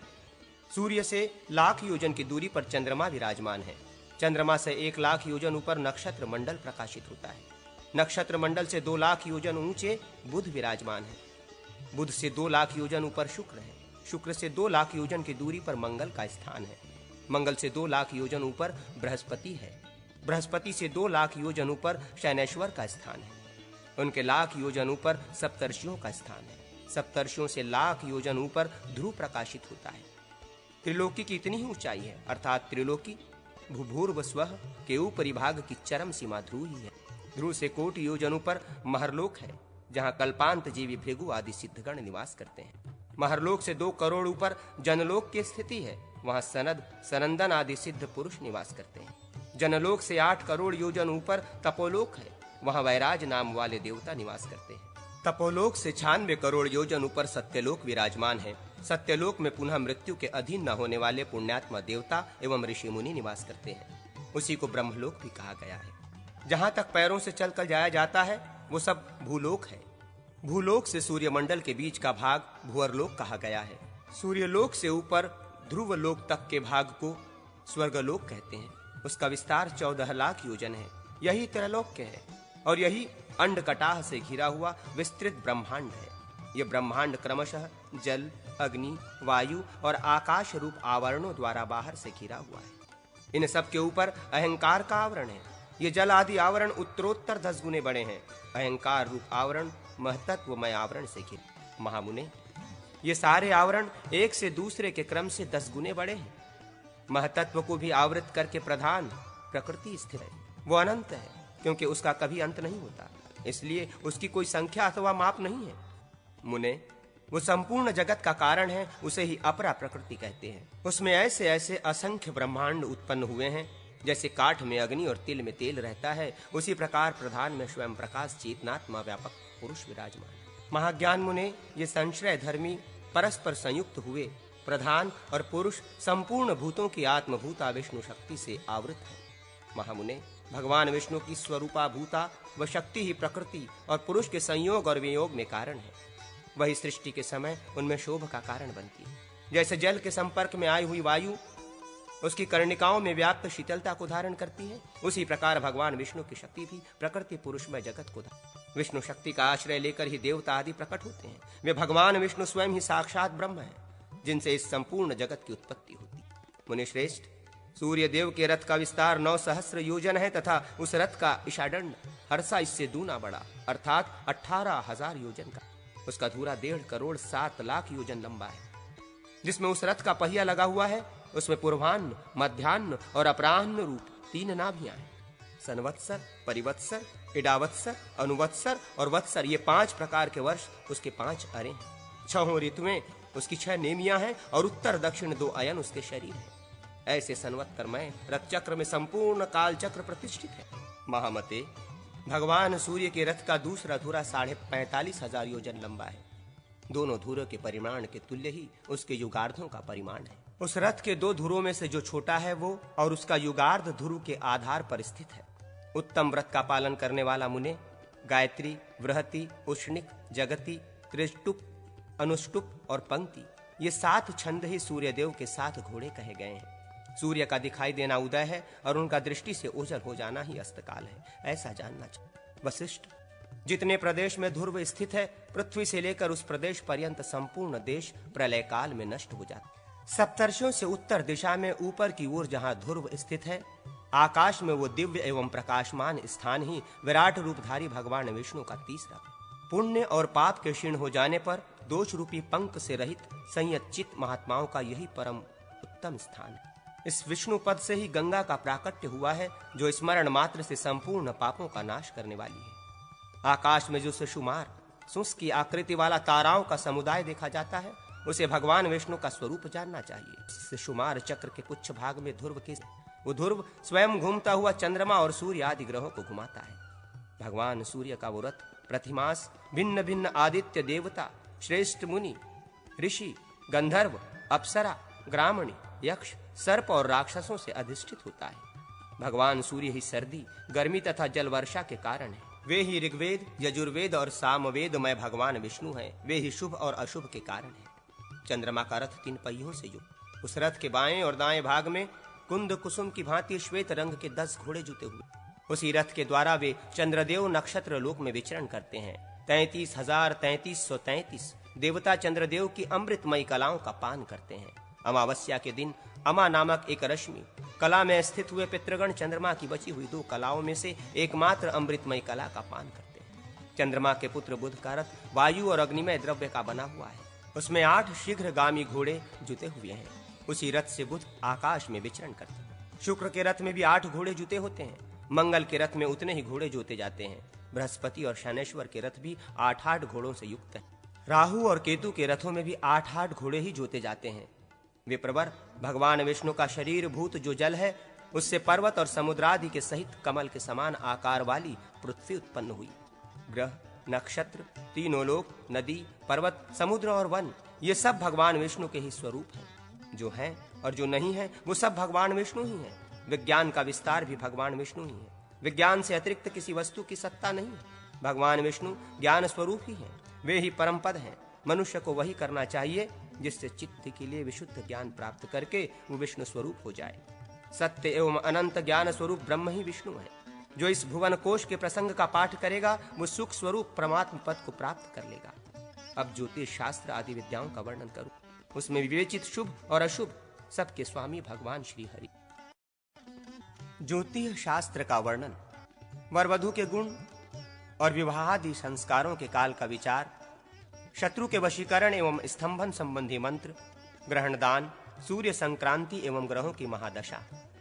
अग्निदेव कहते हैं, मुने, अब मैं शुभ अशुभ का विवेक प्रदान करने वाले संक्षिप्त ज्योतिष शास्त्र का वर्णन करूंगा, जो 4 लक्ष श्लोक वाले विशाल ज्योतिष शास्त्र का सारभूत अंश है, जिसे जानकर मनुष्य सर्वज्ञ हो जाता है। यदि कन्या राशि से वर की राशि संख्या परस्पर 6, 8, 9, 5, 2, 12 हो तो विवाह शुभ नहीं होता है। शेष 10, 4, 11, 3 और सम सप्तक 7, 7 हो तो विवाह शुभ होता है। यदि कन्या और वर की राशि के स्वामियों में परस्पर मित्रता हो या दोनों की राशियों का एक ही स्वामी हो अथवा दोनों की ताराओं जन्म नक्षत्रों में मैत्री हो तो 9, 5 तथा 2, 12 का दोष होने पर भी विवाह कर लेना चाहिए। किंतु षडष्टक 6, 8 के दोष में तो कदापि विवाह नहीं हो सकता। गुरु शुक्र के अस्त होने पर विवाह करने से वधु के पति का निधन हो जाता है। गुरु क्षेत्र धनु मीन में तो सूर्य हो एवं सूर्य के क्षेत्र सिंह में गुरु हो तो विवाह को अच्छा नहीं मानते हैं, क्योंकि वो विवाह कन्या के लिए वैधव्य कारक होता है। संस्कार मुहूर्त, बृहस्पति के वक्र रहने पर तथा अतिचारी होने पर विवाह तथा उपनयन नहीं करना चाहिए। आवश्यक होने पर अतिचार के समय त्रिपक्ष अर्थात 1.5 मास तथा वक्र होने पर 4 मास छोड़कर शेष समय में विवाह उपनयन आदि शुभ संस्कार करने चाहिए। चैत्र पौष में, रिक्ता तिथि में, भगवान के सोने पर, मंगल तथा रविवार में, चंद्रमा के क्षीण रहने पर भी विवाह शुभ नहीं होता है। संध्या काल गोधूली समय शुभ होता है। रोहिणी, तीनों उत्तरा, मूल, स्वाति, हस्त, रेवती इन नक्षत्रों में तुला लग्न को छोड़कर मिथुनादि द्विस्वभाव एवं स्थिर लग्नों में विवाह करना शुभ होता है। विवाह, कर्णवेद, उपनयन तथा पुंसवन संस्कारों में, अन्नप्राशन तथा प्रथम चूड़ाकर्म में वेदवन नक्षत्र को त्याग देना चाहिए। श्रवण, मूल, पुष्प इन नक्षत्रों में, रवि, मंगल, बृहस्पति इन वारों में तथा कुंभ, सिंह, मिथुन इन लग्नों में पुंसवन कर्म करने का विधान है। हस्त, मूल, मृगशिरा और रेवती नक्षत्रों में, बुध और शुक्रवार में बालकों का निष्कासन शुभ होता है। रवि, सोम, बृहस्पति तथा शुक्र इन दिनों में मूल नक्षत्र में प्रथम बार तांबुल भक्षण कर, शुक्र तथा बृहस्पतिवार को मकर और मीन लग्न में, हस्तादि 5 नक्षत्रों में, पुष्य तथा कृतकादि 3 नक्षत्रों में अन्न प्राशन करना है। अश्विनी, रेवती, पुष्य, हस्त, ज्येष्ठा, रोहिणी और श्रवण नक्षत्रों में नूतन अन्न और फल का भक्षण शुभ। स्वाति तथा मृगशिरा नक्षत्र में औषध सेवन करना शुभ होता है। रोग मुक्त स्नान तीनों पूर्वा, मघा, भरणी, स्वाति तथा श्रवण से 3 नक्षत्रों में, रवि, शनि और मंगल इन वारों में रोग विमुक्त व्यक्ति को स्नान करना चाहिए। यंत्र प्रयोग, मिट्टी के चौकोर पट्ट पर 8 दिशाओं में 8 हिंग कार और बीच में अपना नाम लिखें, अथवा पार्थिव पट्ट या भोजपत्र पर 8 दिशाओं में ह्रीं लिखकर मध्य में अपना नाम गोरोचन तथा कुमकुम से लिखें। ऐसे यंत्र को वस्त्र में लपेटकर गले में धारण करने से शत्रु निश्चय ही वश में हो जाते हैं। इसी तरह गोरोचन तथा कुमकुम से श्री ह्रीं मंत्र द्वारा संपुटित नाम को 8 भोजपत्र खंड पर लिखकर पृथ्वी में गाड़ दें तो शीघ्र विदेश गया हुआ व्यक्ति वापस आता है। और उसी यंत्र को हल्दी के रस से शिलापट पर लिखकर नीचे मुख करके पृथ्वी पर रख दें तो शत्रु का स्तंभन होता है। ओम हुम सह मंत्र से संपुटित नाम गुरुचन तथा कुमकुम से 8 भूज पत्रों पर लिखकर रखा जाए तो मृत्यु का निवारण होता है। ये यंत्र 1, 5 और 9 बार लिखने से परस्पर प्रेम होता है। 2, 6 या 12 बार लिखने से वियुक्त व्यक्तियों का संयोग होता है और 3, 7 या 11 बार लिखने से लाभ होता है और 4, 8 और 12 बार लिखने से परस्पर शत्रुता होती है। भाव और तारा में शादी लग्नों से तनु, धन, सहज, सुहृत, सुत, रिपु, जाया, निधन, धर्म, कर्म, आय, व्यय ये 12 भाव होते हैं। अब 9 ताराओं का बल बतलाता हूं। जन्म, संपत, विपत, क्षेम, प्रत्यरि, साधक, मृत्यु, मैत्र और अति मैत्र ये 9 तारे होते हैं। बुध, बृहस्पति, शुक्र, रवि तथा सोमवार को और माघ आदि 6 मासों में प्रथम और शौर कर्म बालक का मुंडन कराना शुभ कहा गया है। बुधवार तथा गुरुवार एवं पुष्य, श्रवण और चित्रा नक्षत्र में कर्णवेद संस्कार शुभ होता है। 5वें वर्ष में प्रतिपदा, षष्ठी, रिक्ता और पूर्णिमा तिथियों को एवं मंगलवार को छोड़कर शेष वारों में सरस्वती, विष्णु और लक्ष्मी का पूजन करके अध्ययन अक्षारंभ करना चाहिए। माघ से लेकर 6 मास तक अर्थात आषाढ़ तक उपनयन संस्कार शुभ होता है। चूड़ाकरण आदि कर्म श्रावण आदि 6 मासों में प्रशस्त नहीं माने गए हैं। गुरु तथा शुक्र अस्त हो गए हों और चंद्रमा क्षीण हो तो यज्ञोपवीत संस्कार करने से बालक की मृत्यु अथवा जड़ता होती है, ऐसा संकेत। शौर में कहे हुए नक्षत्रों में तथा शुभ ग्रह के दिनों में समावर्तन संस्कार करना शुभ होता है। लग्न में शुभ ग्रहों की राशि हो और लग्न में शुभ ग्रह बैठे हो या उसे देखते हो तथा अश्विन, मघा, चित्रा, स्वाति, भरणी, तीनों उत्तरा, पुनर्वसु और पुष्य नक्षत्र हो तो ऐसे समय में धनुर्वेद का आरंभ शुभ होता है। भरणी, आद्रा, मघा, आश्लेषा, कृतिका, पूर्वा, फाल्गुनी इन नक्षत्रों में जीवन की इच्छा रखने वाला पुरुष नवीन वस्त्र धारण न करे। बुध, बृहस्पति तथा शुक्र इन दिनों में वस्त्र धारण करना चाहिए। विवाह आदि मांगलिक कार्यों में वस्त्र धारण करने के लिए नक्षाद्रि का विचार नहीं करना। रेवती, अश्विनी, धनिष्ठा और हस्तादि 5 नक्षत्रों में चूड़ी, मूंगा तथा रत्नों का धारण करना शुभ। क्रय विक्रय मुहूर्त। भरणी, आश्लेषा, धनिष्ठा, तीनों पूर्वा और कृतिका इन नक्षत्रों में खरीदी हुई वस्तु हानिकारक, घाटा देने वाली होती है और बेचना लाभदायक होता है। अश्विनी, स्वाति, चित्रा, रेवती, शतभिषा, श्रवण इन नक्षत्रों में खरीदा हुआ सामान लाभदायक होता है और बेचना अशुभ होता है। भरणी, तीनों पूर्वा, आद्रा, आश्लेषा, मघा, स्वाति, कृतिका, ज्येष्ठा और विशाखा इन नक्षत्रों में स्वामी की सेवा का आरंभ नहीं करना। साथ ही इन नक्षत्रों में दूसरे को द्रव्य देना, ब्याज पर द्रव्य देना, थाती या धरोहर के रूप में रखना आदि कार्य भी नहीं करने चाहिए।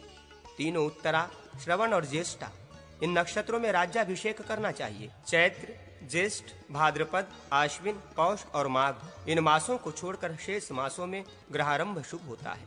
अश्विनी, रोहिणी, मूल, तीनों उत्तरा, मृगशिरा, स्वाति, हस्त और अनुराधा ये नक्षत्र और मंगल तथा रविवार को छोड़कर शेष दिन ग्रहारंभ, तड़ाग, वापी एवं प्रासादारंभ के लिए शुभ होता। गुरु सिंह राशि में हो तब गुरुवादित्य में अर्थात जब सिंह राशि के गुरु और धन एवं मीन राशियों के सूर्य अधिक मास में और शुक्र के बाल, वृद्ध अथवा अस्त रहने पर ग्रह संबंधी कोई कार्य नहीं करना। श्रवण से 5 नक्षत्रों में तृण और काष्ठों के संग्रह करने से अग्निदाह, भय, रोग, राजपीड़ा तथा धन क्षति होती। ग्रह प्रवेश। धनिष्ठा, तीनों उत्तरा, शतभिषा इन नक्षत्रों में ग्रह प्रवेश करना चाहिए। नौका निर्माण। द्वितीया, तृतीया, पंचमी, सप्तमी, त्रयोदशी इन तिथियों में नौका बनवाना शुभ होता है। नृपदर्शन। धनिष्ठा, हस्त, रेवती, अश्विनी इन नक्षत्रों में राजा का दर्शन करना शुभ होता है। युद्ध यात्रा। तीनों पूर्वा, धनिष्ठा, आद्रा, कृतिका, मृगशिरा, विशाखा, आश्लेषा और अश्विनी इन नक्षत्रों में की हुई युद्ध यात्रा संपत्ति लाभ पूर्वक सिद्धदायिनी होती। गौओं के गोष्ठ से बाहर ले जाने या गोष्ठ के भीतर लाने का मुहूर्त। अष्टमी, सिनी वाली अमावस्या तथा चतुर्दशी तिथियों में तीनों उत्तरा, रोहिणी, श्रवण, हस्त और चित्रा इन नक्षत्रों में बेचने के लिए गौशाला से पशु को बाहर नहीं ले जाना चाहिए और खरीदे हुए वस्तु का गौशाला में प्रवेश नहीं कराना चाहिए। कृषि कर्म मुहूर्त। स्वाति, तीनों उत्तरा, रोहिणी, मृगशिरा, मूल, पुनर्वसु, पुष्य, हस्त तथा श्रवण इन नक्षत्रों में सामान्य कृषि कर्म करना चाहिए। पुनर्वसु, तीनों उत्तरा, स्वाति, पूर्व फाल्गुनी, मूल, ज्येष्ठा और शतभिषा। इन नक्षत्रों में रवि, सोम, गुरु तथा शुक्र। इन वारों में वृष, मिथुन, कन्या। इन लग्नों में द्वितीया, पंचमी, दशमी, सप्तमी, तृतीया और त्रयोदशी। इन तिथियों में हल प्रवहन आदि कृषि कर्म करना चाहिए। रेवती, रोहिणी, ज्येष्ठा, कृतिका, हस्त, अनुराधा, तीनों उत्तरा। इन नक्षत्रों में शनि एवं मंगलवारों को छोड़कर दूसरे दिनों में सभी संपत्तियों की प्राप्ति के लिए बीज वपन करना चाहिए। धान्य काटने तथा घर में रखने का मुहूर्त। रेवती, हस्त, मूल, श्रवण, पूर्वा फाल्गुनी, अनुराधा, मघा, मृगशिरा। इन नक्षत्रों में तथा मकर लग्न में धान्य छेदन, धान्य काटने का मुहूर्त होता है। और हस्त, चित्रा, पुनर्वसु, स्वाति, रेवती तथा श्रवणादि 3 नक्षत्रों में भी धान्य छेदन शुभ है। स्थिर लग्न तथा बुध, गुरु, शुक्रवारों में भरणी, पुनर्वसु, मघा, ज्येष्ठा, तीनों उत्तरा। इन नक्षत्रों में अनाज को डेहरी या बखार आदि में। धान्य वृद्धि के लिए मंत्र। ओम धनदाय सर्वधनेशाय देहि मे धनम स्वाहा। ओम नवे वर्षे इला देहि लोक संवर्धिनी काम रूपणी देहि में धनम स्वाहा। इन मंत्रों को पत्ते या भोज पर लिखकर धान्य की राशि में रख दें तो धान्य की वृद्धि। तीनों पूर्वा, विशाखा, धनिष्ठा और शतभिषा। इन 6 नक्षत्रों में बखार से धान्य निकालना चाहिए। देवादि प्रतिष्ठा मुहूर्त। सूर्य के उत्तरायण में रहने पर देवता, बाघ, तड़ाग, वापी आदि की प्रतिष्ठा। भगवान के शयन, पार्श्व परिवर्तन और जागरण का उत्सव। मिथुन राशि में सूर्य के रहने पर अमावस्या के बाद जब द्वादशी तिथि हो उसी में सदैव भगवान चक्रपाणी के शयन का उत्सव कर। सिंह तथा तुला राशि में सूर्य के रहने पर अमावस्या के बाद जो 2 द्वादशी तिथियां होती हैं उनमें क्रम से भगवान का पार्श्व परिवर्तन तथा प्रबोधन, जागरण होता है। कन्या राशि का सूर्य होने पर अमावस्या के बाद जो अष्टमी तिथि होती है उसमें दुर्गा जी जागती है। त्रिपुष्कर योग। जिन नक्षत्रों के 3 चरण दूसरी राशि में प्रविष्ट हों जैसे कृतिका, पुनर्वसु, उत्तरा फाल्गुनी, विशाखा, उत्तराषाढ़ा और पूर्व भाद्रपदा। इन नक्षत्रों में जब भद्रा, द्वितीया, सप्तमी और द्वादशी तिथियां हों एवं रवि, शनि तथा मंगलवार हो तो त्रिपुष्कर योग होता है। चंद्र बल। प्रत्येक व्यावहारिक कार्य में चंद्र तथा तारा की शुद्धि। जन्म राशि में तथा जन्म राशि से तृतीय, षष्ठ, सप्तम, दशम, एकादश स्थानों पर स्थित चंद्रमा शुभ होते हैं। शुक्ल पक्ष में द्वितीय, पंचम, नवम चंद्रमा भी शुभ होता है। तारा शुद्धि। मित्र, अति मित्र, साधक, संपत और क्षेम आदि ताराएं शुभ हैं। जन्म तारा से मृत्यु होती है। विपत्ति तारा से धन का विनाश होता है। प्रत्यरि और मृत्यु तारा में निधन होता है। अतः इन ताराओं में कोई नया काम या यात्रा नहीं करनी चाहिए। क्षीण और पूर्ण चंद्र। कृष्ण पक्ष की अष्टमी से शुक्ल पक्ष की अष्टमी तिथि तक चंद्रमा क्षीण रहता है। इसके बाद वो पूर्ण माना जाता है। महाज्येष्ठ। वृष तथा मिथुन राशि का सूर्य हो, गुरु मृगशिरा अथवा ज्येष्ठा नक्षत्र में हो और गुरुवार को पूर्णिमा तिथि हो तो वो पूर्णिमा महाज्येष्ठी कही जाती है। ज्येष्ठा में गुरु तथा चंद्रमा हो, रोहिणी में सूर्य हो एवं ज्येष्ठ मास की पूर्णिमा हो तो वो पूर्णिमा महाज्येष्ठी कहलाती है। स्वाति नक्षत्र के आने से पूर्व की यंत्र पर इंद्रदेव का पूजन करके उनका ध्वजारोहण करना चाहिए। श्रवण अथवा अश्विनी में या सप्ताह के अंत में उसका विसर्जन करना चाहिए। ग्रहण में दान का महत्व। सूर्य के द्वारा राहु द्वारा ग्रस्त होने पर अर्थात सूर्य ग्रहण लगने पर सब प्रकार का दान सुवर्ण दान के समान है। सब ब्राह्मण ब्रह्म के समान होते हैं और सभी जल गंगा जल के समान हो जाते हैं। संक्रांति का कथन। सूर्य की संक्रांति रविवार से लेकर शनिवार तक किसी न किसी दिन होती है।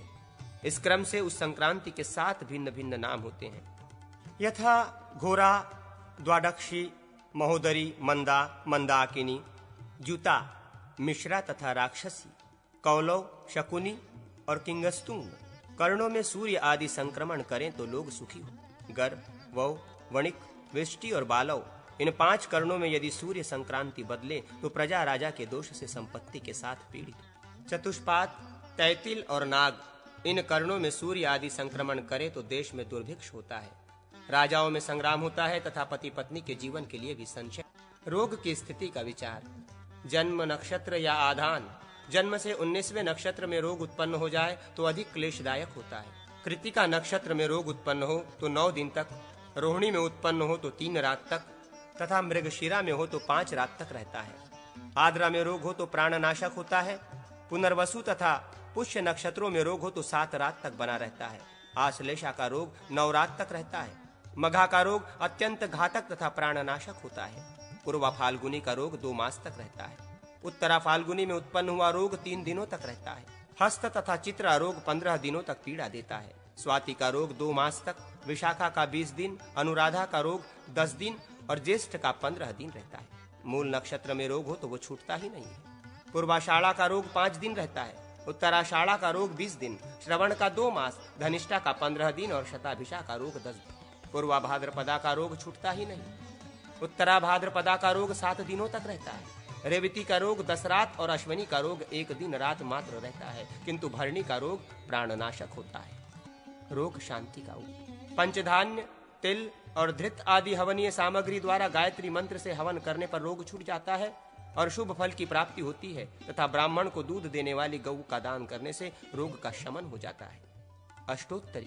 सूर्य की दशा 6 वर्ष की होती है। इसी प्रकार चंद्र दशा 15 वर्ष, मंगल की 8 वर्ष, बुध की 17 वर्ष, शनि की 10 वर्ष, बृहस्पति की 19 वर्ष, राहु की 12 वर्ष और शुक्र की 21 वर्ष महादशा चली। पंचांग मान साधन।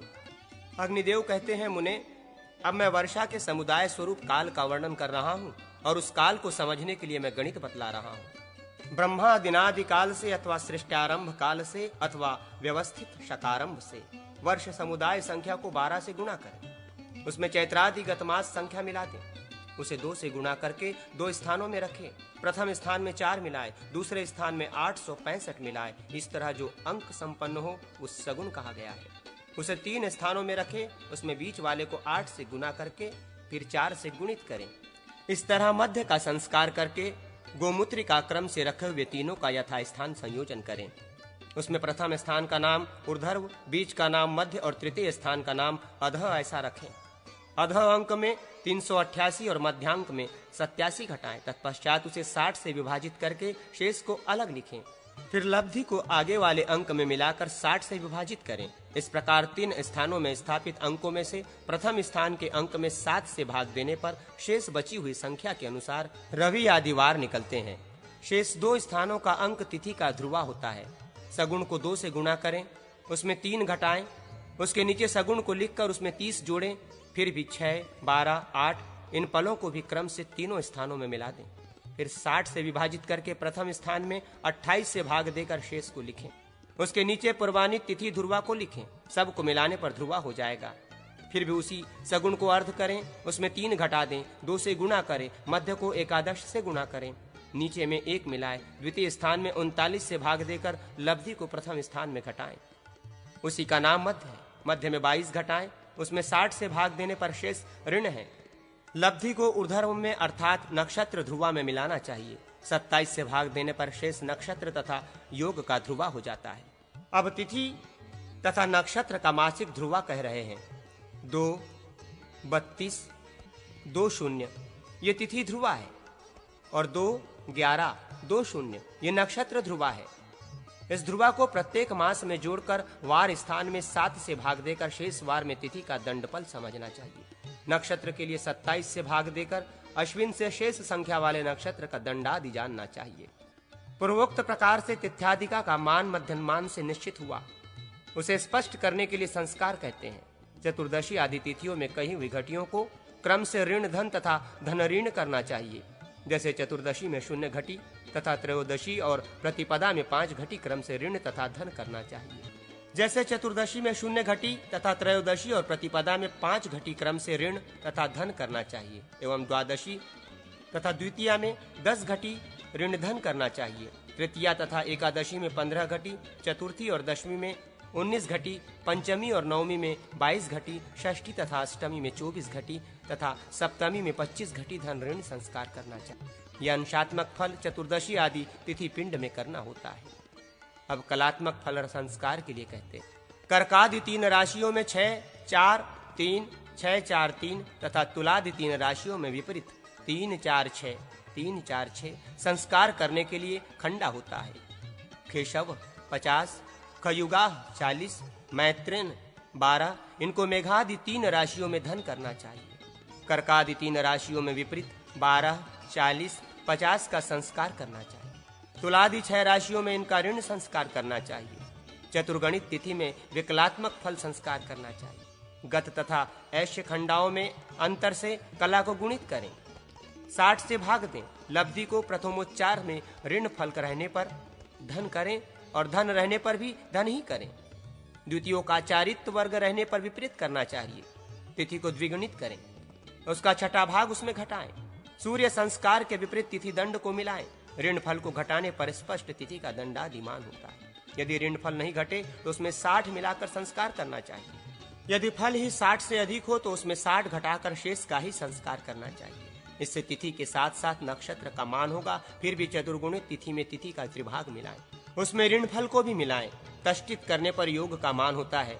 तिथि को मान तो स्पष्ट ही है, अथवा सूर्य चंद्रमा को योग करके भी योग का मान निश्चित आता है। तिथि की संख्या में से 1 घटाकर उसे द्विगुणित करने पर फिर 1 घटाएं तो भी चर आदि करण निकलते हैं। कृष्ण पक्ष की चतुर्दशी के परार्ध से शकुनी, चतुर्धंग्री, चतुष्पद, किंगसधुग्न और अहि, नाग ये 4 स्थिर करण होते हैं।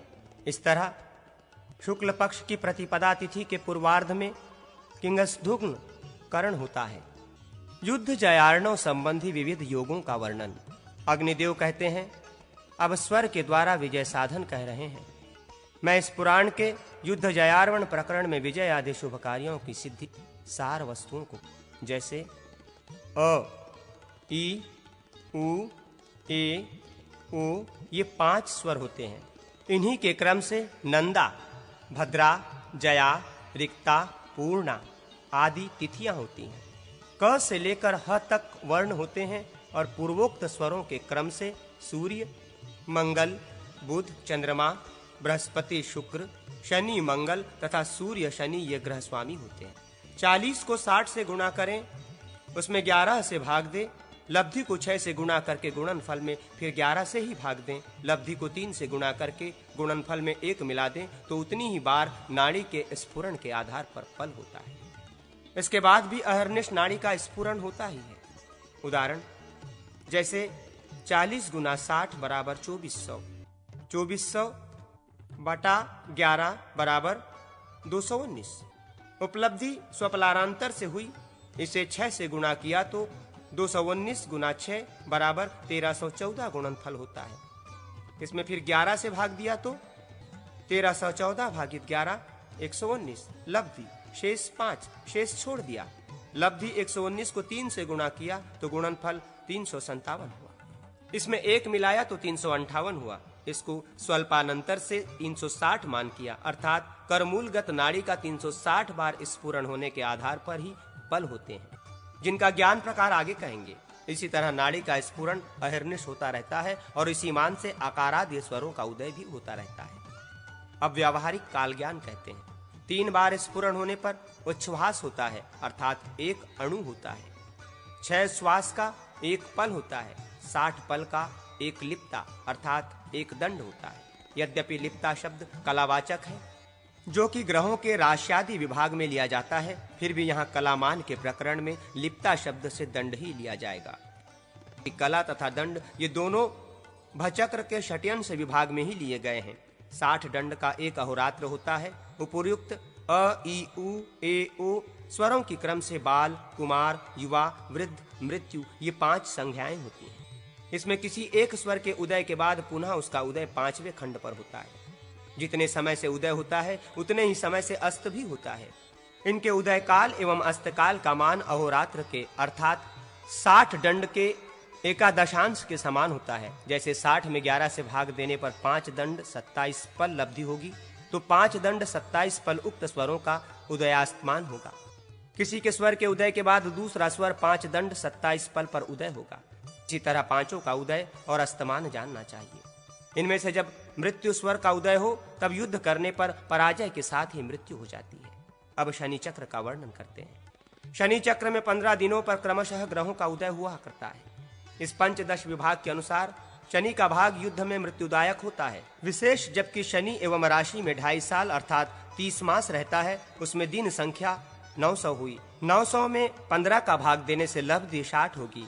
60 दिनों का एक पंचदश विभाग हुआ। शनि के राशि में प्रवेश करने के बाद शनि आदि ग्रहों का उदय 60 दिन का होगा।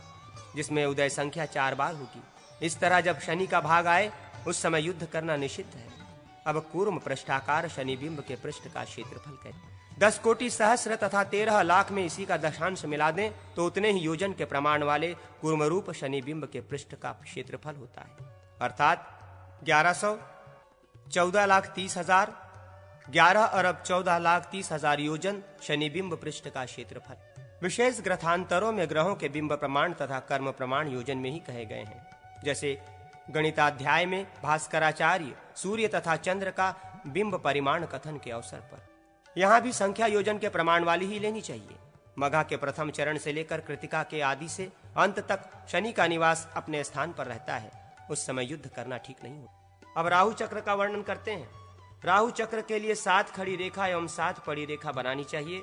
उसमें वायु कोण से नैऋत्य कोण को लिए हुए अग्नि कोण तक शुक्ल पक्ष की प्रतिपदा से लेकर पूर्णिमा तक की तिथियों को लिखना चाहिए एवं अग्नि कोण से ईशान कोण को लिए हुए वायु कोण तक कृष्ण पक्ष की प्रतिपदा से लेकर अमावस्या तक की तिथियों को लिखना चाहिए।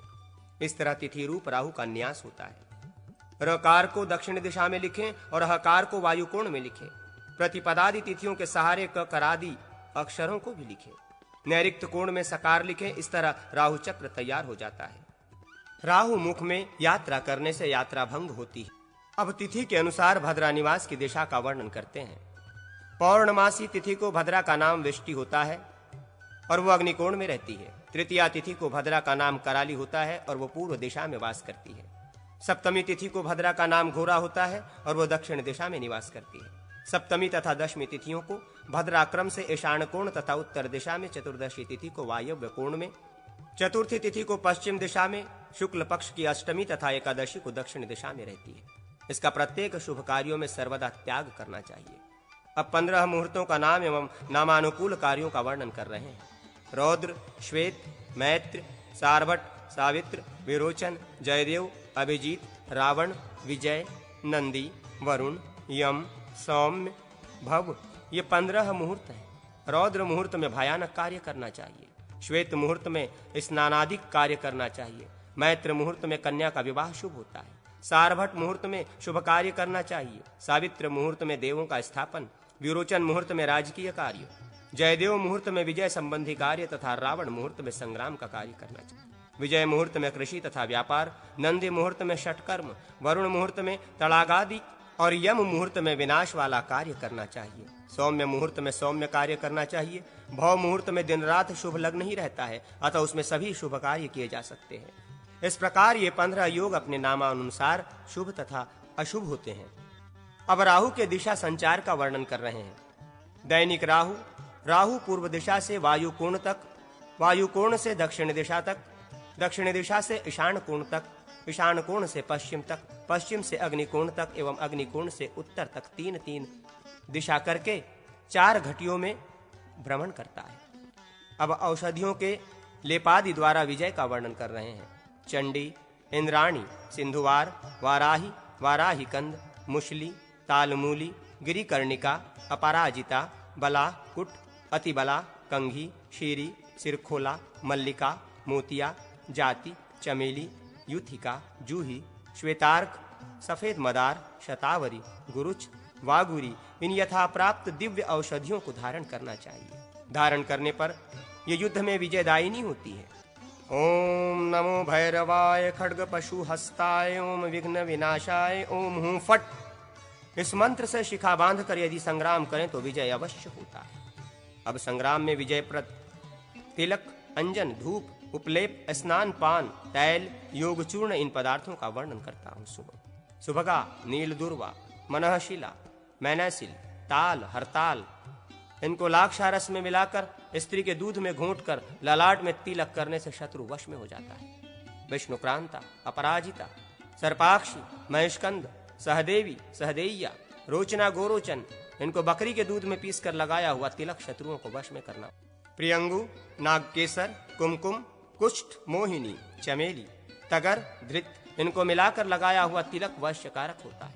रोचना, गोरोचन, रक्तचंदन, निशा, हल्दी, मनहशीला, मैनसिल, ताल, हरताल, प्रियंगु, नागकेसर, सशर्प, सरसों, मोहिनी, चमेली, हरिता, दुर्वा, विष्णुक्रांता, अपराजिता, सहदेवी, शिखा, जटामासी। इनको मातुलुंग, बिजौरा, नींबू के रस में पीसकर ललाट में किया हुआ तिलक वश में करने वाला होता है। इन तिलकों से इंद्र सहित समस्त देवता वश में हो जाते हैं। फिर शूद्र मनुष्यों की तो बात ही क्या है।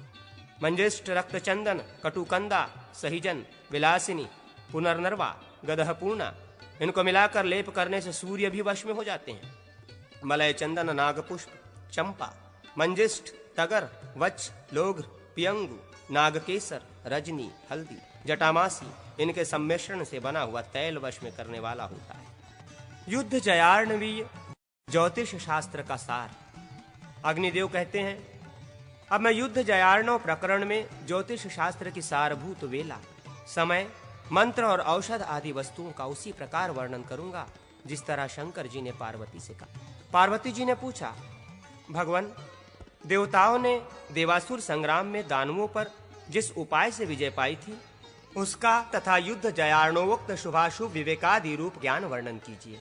शंकर जी बोले, मूलदेव, परमात्मा की इच्छा से 15 अक्षर वाली एक शक्ति पैदा हुई, उसी से चराचर जीवों की सृष्टि हुई।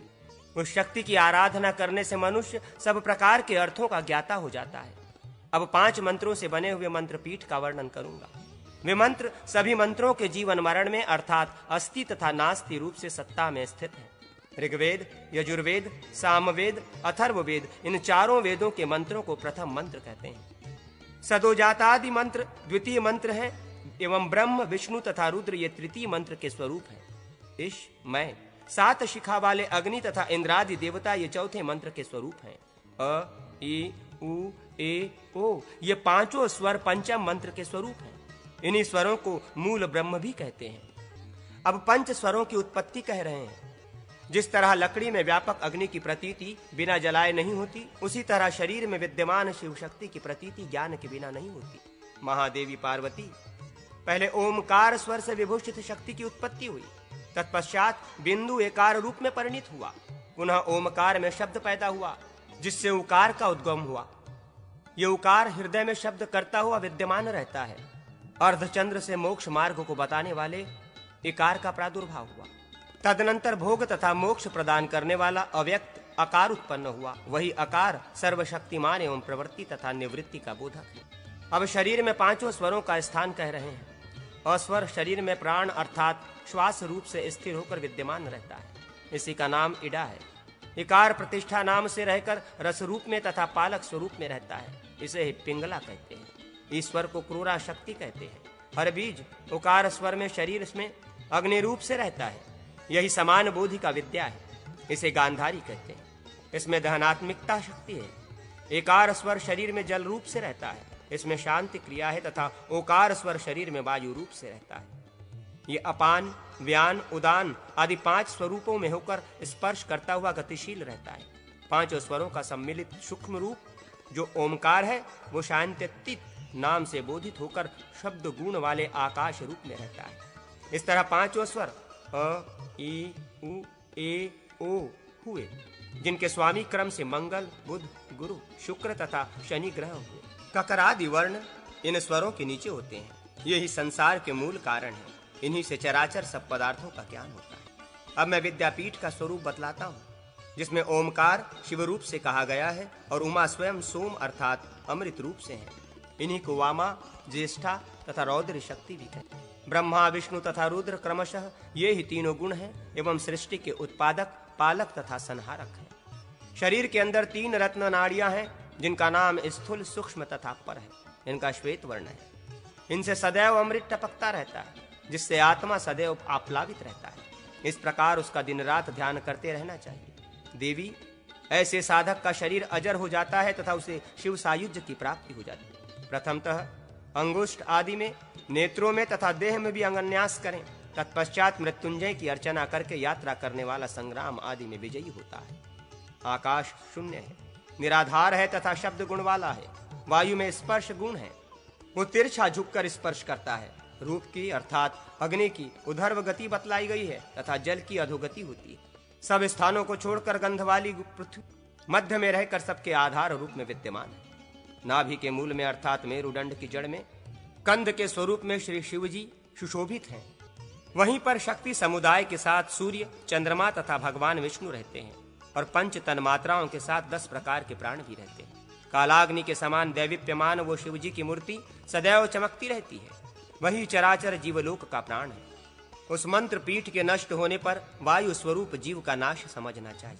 युद्ध जयार्णव संबंधी अनेक प्रकार के चक्रों का वर्णन शंकर जी ने कहा। ओम हिम कर्णमोटिने बहुरूपे बहुदंडे फट। ओम हम ओम ग्रस ग्रस क्रंत कृच्छक कृच्छक ओम फट। इस मंत्र का नाम कर्णमोटी महाविद्या है। ये सभी वर्णों में रक्षा करने वाली है। इस मंत्र को केवल पढ़ने से ही मनुष्य क्रोधाविष्ट हो जाता है तथा उसके नेत्र लाल हो जाते हैं। ये मंत्र मारण, पातन, मोहन एवं उच्चाटन में उपयुक्त होता है। अब स्वरोदय के साथ 5 प्रकार के वायु का स्थान तथा उसका प्रयोजन कहता हूँ। नाभि से लेकर हृदय तक जो वायु का संचार रहता है उसको मारुत चक्र कहते हैं। जप तथा होम कार्य में लगा हुआ क्रोधी साधक उससे संग्रामादि कार्यों में उच्चाटन कर्म करता है। कान से लेकर नेत्र तक जो वायु है उसे प्रभेदन कार्य करें एवं हृदय से गुदा मार्ग तक जो वायु है उससे ज्वर, दाह तथा शत्रुओं का मारण कार्य करना चाहिए। इसी वायु का नाम वायु चक्र है। हृदय से लेकर कंठ तक जो वायु है उसका नाम रस है। इसे ही रस चक्र कहते हैं। उससे शांति का प्रयोग किया जाता है तथा पौष्टिक रस के समान उसका गुण है। भौं से लेकर नासिका के अग्रभाग तक जो वायु है उसका नाम दिव्य है। उसे ही तेजस्व चक्र कहते हैं। गंध इसका गुण है तथा इससे स्तंभन और आकर्षण कार्य होता है। नासिकाग्र में मन को स्थिर करके साधक निसंदेह स्तंभन तथा किलन कर्म करता है। उपर्युक्त वायु चक्र में चंडघटा, कराली, सुमुखी, दुर्मुखी, रेवती, प्रथमा तथा घोरा इन शक्तियों का अर्चन करना। उच्चाटन करने वाली शक्तियां तेजस चक्र में रहती हैं।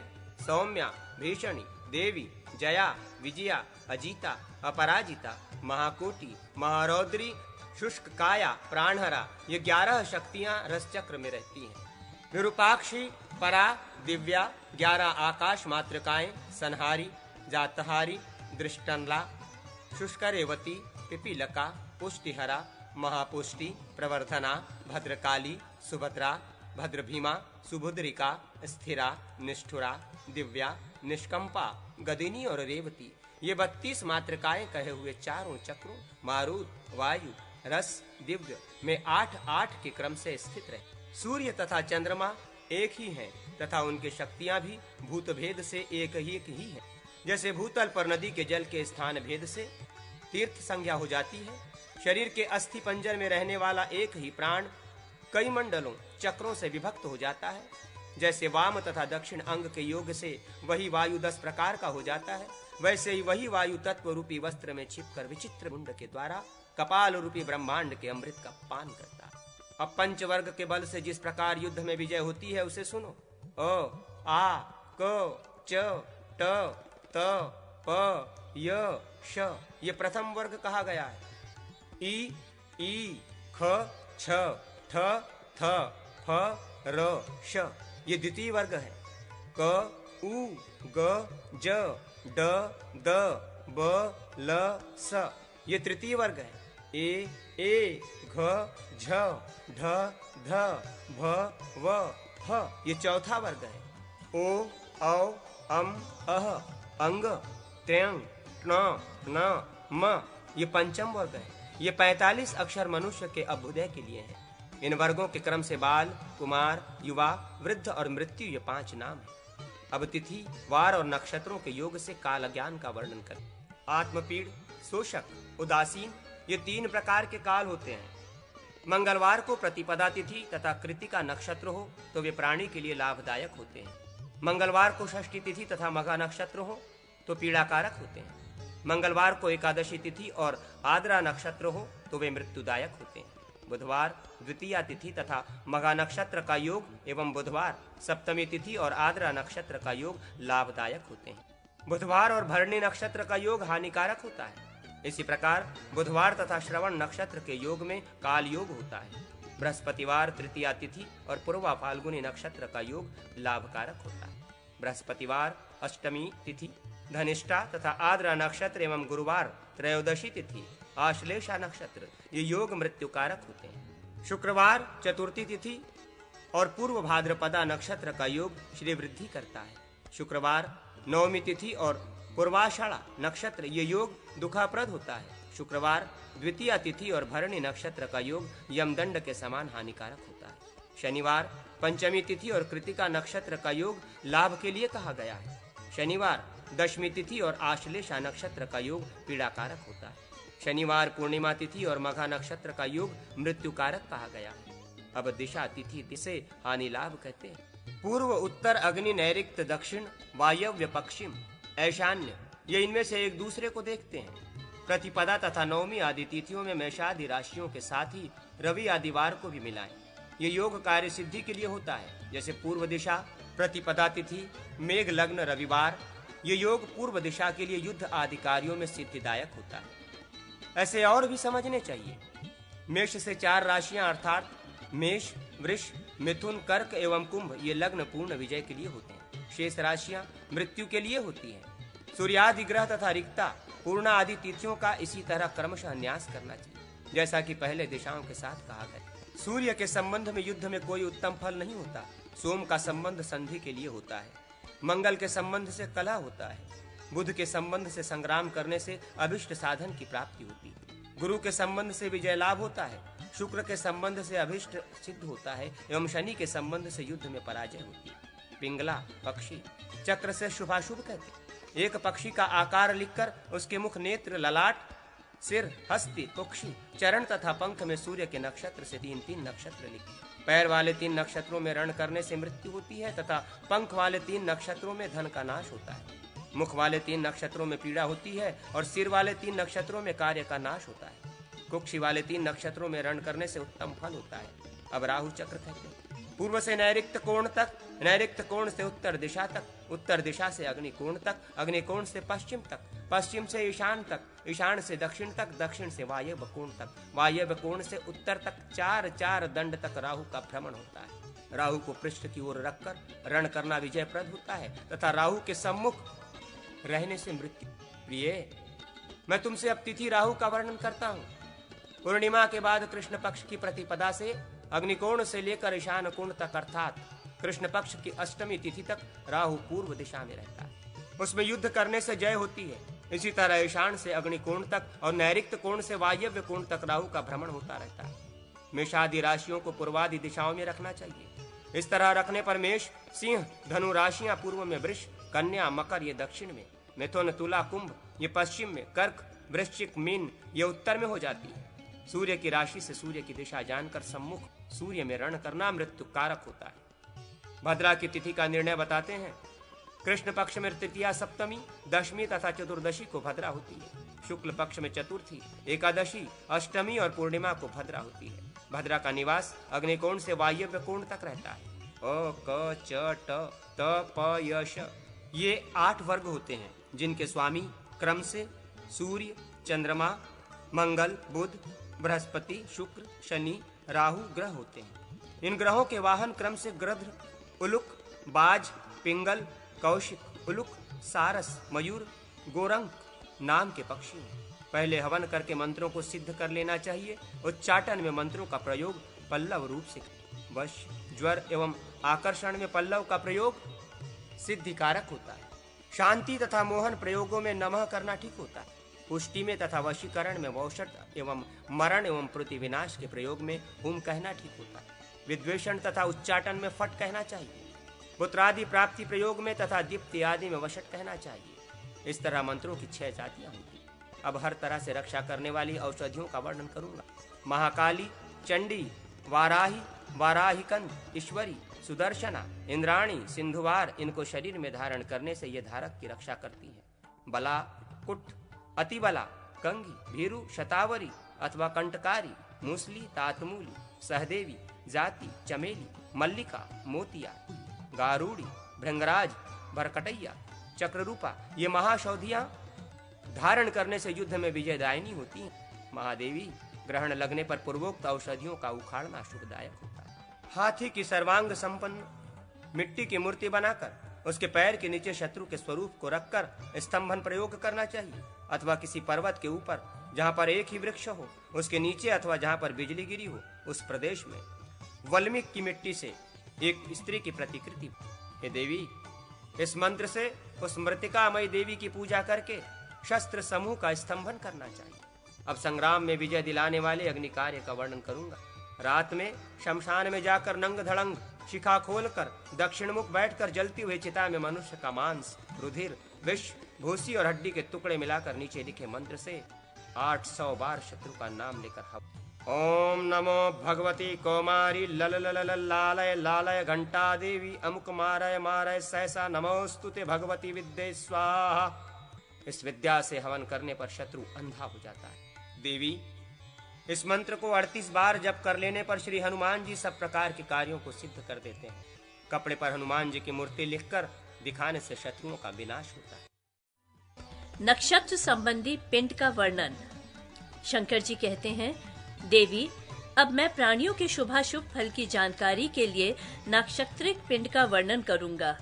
जिस राजा या मनुष्य के लिए शुभाशुभ फल का ज्ञान करना हो, उसकी प्रतिकृति रूप से एक मनुष्य का आकार बनाकर सूर्य जिस नक्षत्र में हो उससे 3 नक्षत्र उसके मस्तक में, 1 मुख में, 2 नेत्रों में, 4 हाथ और पैर में, 5 हृदय में और 5 जानु में लिखकर आयु वृद्धि का विचार करना चाहिए। सिर वाले नक्षत्रों में संग्राम अर्थात कार्य करने से राज्य की प्राप्ति होती है। मुख वाले नक्षत्र में सुख, नेत्र वाले नक्षत्रों में सुंदर सौभाग्य, हृदय वाले नक्षत्रों में द्रव्य संग्रह, हाथ वाले नक्षत्रों में चोरी और पैर वाले नक्षत्रों में मार्ग में ही मृत्यु। इस तरह क्रमशः फल होते हैं। अब कुंभ चक्र कह रहे हैं। 8 कुंभ को पूर्वादि 8 दिशाओं में स्थापित करना चाहिए। प्रत्येक कुंभ में 3-3 नक्षत्रों की स्थापना करने पर 8 कुंभों में 24 नक्षत्रों का निवेश हो जाने पर 4 नक्षत्र शेष रह जाएंगे। इन्हें ही सूर्य कुंभ कहते हैं। यह सूर्य कुंभ अशुभ होता है। शेष पूर्वादि दिशाओं वाले कुंभ संबंधी नक्षत्र शुभ होते हैं। इसका उपयोग नाम नक्षत्र से दैनिक नक्षत्र तक गिनकर उसी संख्या से करना चाहिए। अब मैं संग्राम में जय पराजय का विवेक प्रदान करने वाले सर्पाकार राहु चक्र का वर्णन करता हूँ। प्रथम 28 बिंदुओं को लिखें, उसमें 3-3 का विभाग कर दें। इस तरह 8 विभाग कर देने पर 24 नक्षत्रों का निवेश हो जाएगा। 4 शेष रह जाएंगे, उस पर रेखा करें। इस तरह करने पर सर्पाकार चक्र बन जाएगा। जिस नक्षत्र में राहु रहे उसको सर्प के फण में लिखें। उसके बाद उसी नक्षत्र से प्रारंभ करके क्रमशः 27 नक्षत्रों का निवेश करें। सर्पाकार राहु चक्र का फल। मुख वाले 7 नक्षत्रों में संग्राम करने से मरण होता है। स्कंद वाले 7 नक्षत्रों में युद्ध करने से पराजय होती है। पेट वाले 7 नक्षत्रों में युद्ध करने से सम्मान तथा विजय की प्राप्ति होती है। कटी वाले नक्षत्रों में संग्राम करने से शत्रुओं का हरण होता है। पुच्छ वाले नक्षत्रों में संग्राम करने से कीर्ति होती है और राहु से दृष्ट नक्षत्र में संग्राम करने से मृत्यु होती है। इसके बाद फिर सूर्य से राहु तक ग्रहों के बल का वर्णन करूंगी। अर्ध्या मेष का वर्णन करते हैं। जैसे 4 प्रहर का एक दिन होता है तो एक दिन में 8 अर्ध प्रहर होंगे। यदि दिनमान 32 दंड का हो तो एक अर्ध प्रहर का मान 4 दंड का होगा। दिनमान प्रमाण में 8 से भाग देने पर जो लब्धि होगी वही एक अर्ध प्रहर का मान होता है। रवि आदि 7 वारों में प्रत्येक अर्ध प्रहर का कौन ग्रह स्वामी होगा, इस पर विचार करते हुए केवल रविवार के दिन प्रत्येक अर्ध प्रहर के स्वामियों को बता रहे हैं। जैसे रविवार में 1 से लेकर 8 अर्ध प्रहरों के स्वामी क्रमशः सूर्य, शुक्र, बुध, सोम, शनि, गुरु, मंगल और राहु ग्रह होते हैं। इनमें जिस विभाग का स्वामी शनि होता है वह समय शुभ कार्यों में त्याज्य है और उसे ही वार वेला कहते हैं। विशेष रविवार के अर्ध्यामेशों को देखने से यह अनुमान होता है कि रविवार के अतिरिक्त जिस दिन का अर्ध्यामेश जानना हो तो प्रथम अर्ध्यामेश तो दिनपति ही होगा और बाद के अर्ध्यामों में स्वामी 6 संख्या वाले ग्रह होंगे।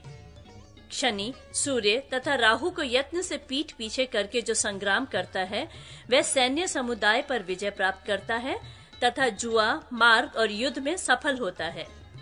नक्षत्रों की स्थिरादि संज्ञा तथा उसका प्रयोजन कहते हैं। रोहिणी, तीनों उत्तरायण, मृगशिरा इन 5 नक्षत्रों की स्थिर संज्ञा है। अश्विनी, रेवती, स्वाति, धनिष्ठा, शतभिषा इन 5 नक्षत्रों की क्षिप्र संज्ञा है। इनमें यात्रार्थी को यात्रा करनी चाहिए। अनुराधा, हस्त, मूल, मृगशिरा, पुष्य, पुनर्वसु इनमें प्रत्येक कार्य हो सकता है।